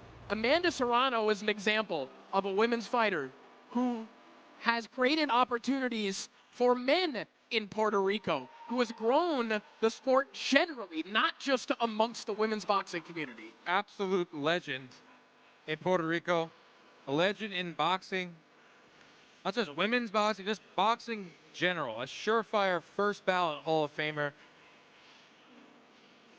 40+ knockouts, 7 division weight champion, like doing things you just couldn't even dream possible, and getting all the shine in the last couple of years rightfully deserved. Yeah, I've been able to call a few of her fights in Puerto Rico, which doesn't get any cooler than that. She's an icon, like an absolute icon over there. And I think she's just getting started in terms of really laying down her legacy, in terms of finding future talent. Elise Soto, Krystal Rosado, who we saw fight right here, are signed to Amanda Serrano. Imagine being a young fighter and your manager and the woman you look up to is Amanda Serrano. It's epic.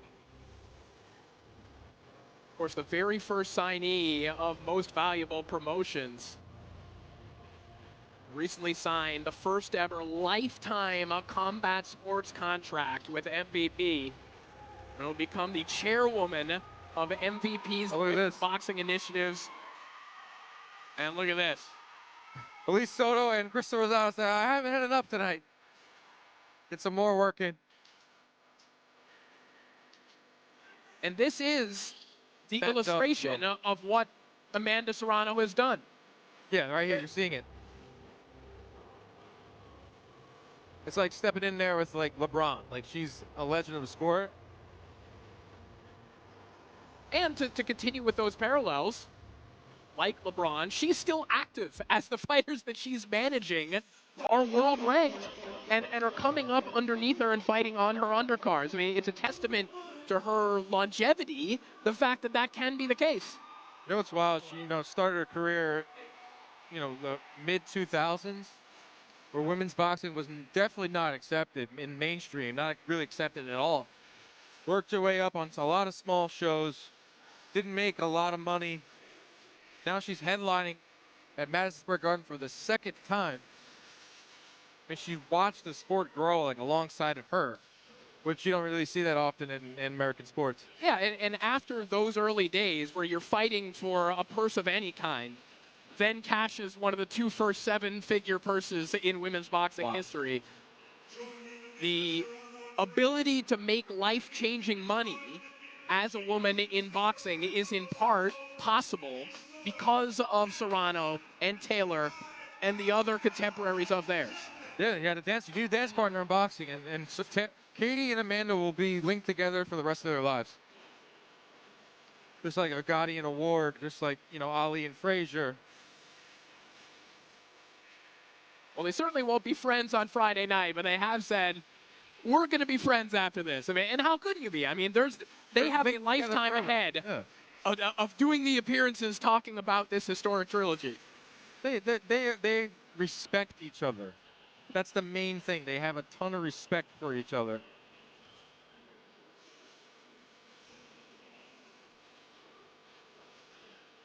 The atmosphere in MSG is going to be electric. Katie Taylor, frankly, both of them bringing the general audience now, but when you combine the Irish faithful with the Puerto Rican boxing community, especially here in New York City, a legendary atmosphere on tap for Friday night.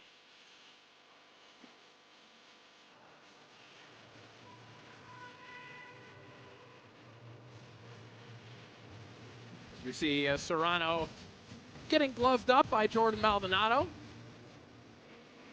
One thing I'm seeing here, Amanda Serrano's wearing boxing boots today. Now, they are fashioned like Jordans, but they are not the Jordans that we are used to seeing Serrano in. Is that perhaps a little hint as to what we're going to see on Friday night? Well, you said Fight Week's all about little hints and little things. with the traditional boxing boots, she can be able to move more. And that has been a hypothesis, right? I mean, when you think about how Amanda Serrano fights, it's getting in the trenches and throwing an otherworldly amount of punches. And going back to what she said earlier on this week about maybe thinking about jabbing more, maybe wanting to make this a little bit easier on herself, is that potentially a sign that we could see a little bit more movement? She did jab more in the second fight, and I thought she won the second fight. The first she did a lot more of everything in that second fight. The second fight, she jabbed more, and I thought she had more success. And if I was part of her team in the game plan, I would say, yes, jab more. You might have more success.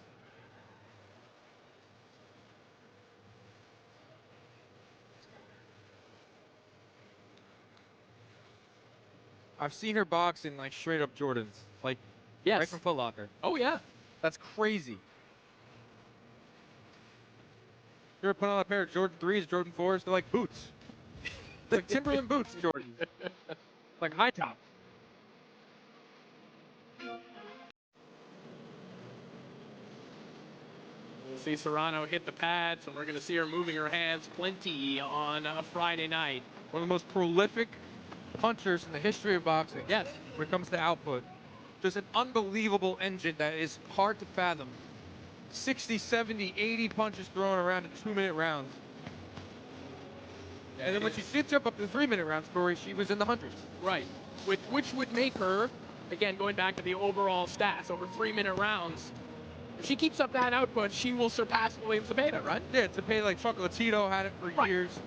Those types of fighters. When you get into that 80-plus marker, it's like uncharted territory.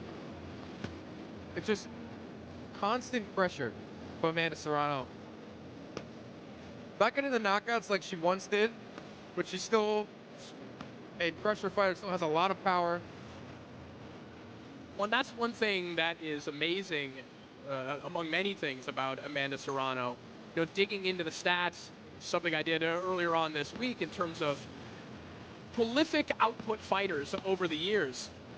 The combination of being elite, the way that Serrano is, Hall of Fame type elite, and being a prolific volume puncher, they don't actually come along all that often. You think of guys like Aaron Pryor or Danny Little Red Lopez, guys that could do 90 plus in a round and go on to Hall of Fame careers. There aren't that many of them. They usually flame out. Right. But you can't keep that pace up as you get older. And as you know, as you throw a lot of punches, you're susceptible to get hit. And you could potentially fall into a lot of losses and then upend a career where you can never reach Hall of Fame status. That's a really good point. Serrano has pretty much fought like this the entirety of her career. You know, close to 100 punches thrown around. Yeah, the combination of being one of the most exciting, if not the most exciting women's boxer on the planet and one of the greatest of all time, it's unfathomable. You know, we talked with Taylor, how Taylor hasn't mentioned the R word, retirement. You know, Amanda Serrano has mentioned that word. She's talked about it. I want to just, you know, manage my future stars and hand it over and all that. So that is something to keep in mind too. Is, you know, could this be potentially her final fight? I know there are some big ones still out there. We talked about a Baumgardner fight as well. And she's talked about going back to featherweight. Again, we can revisit that. The fact that this is not where she feels, you know, natural. And moving back down to featherweight, she has done her whole career, kind of going down and up on the scale to collect titles. So she could fight Baumgardner at 130. She could fight Baumgardner at 135. Kayla Mayer has moved up to welterweight. I think she'll go there.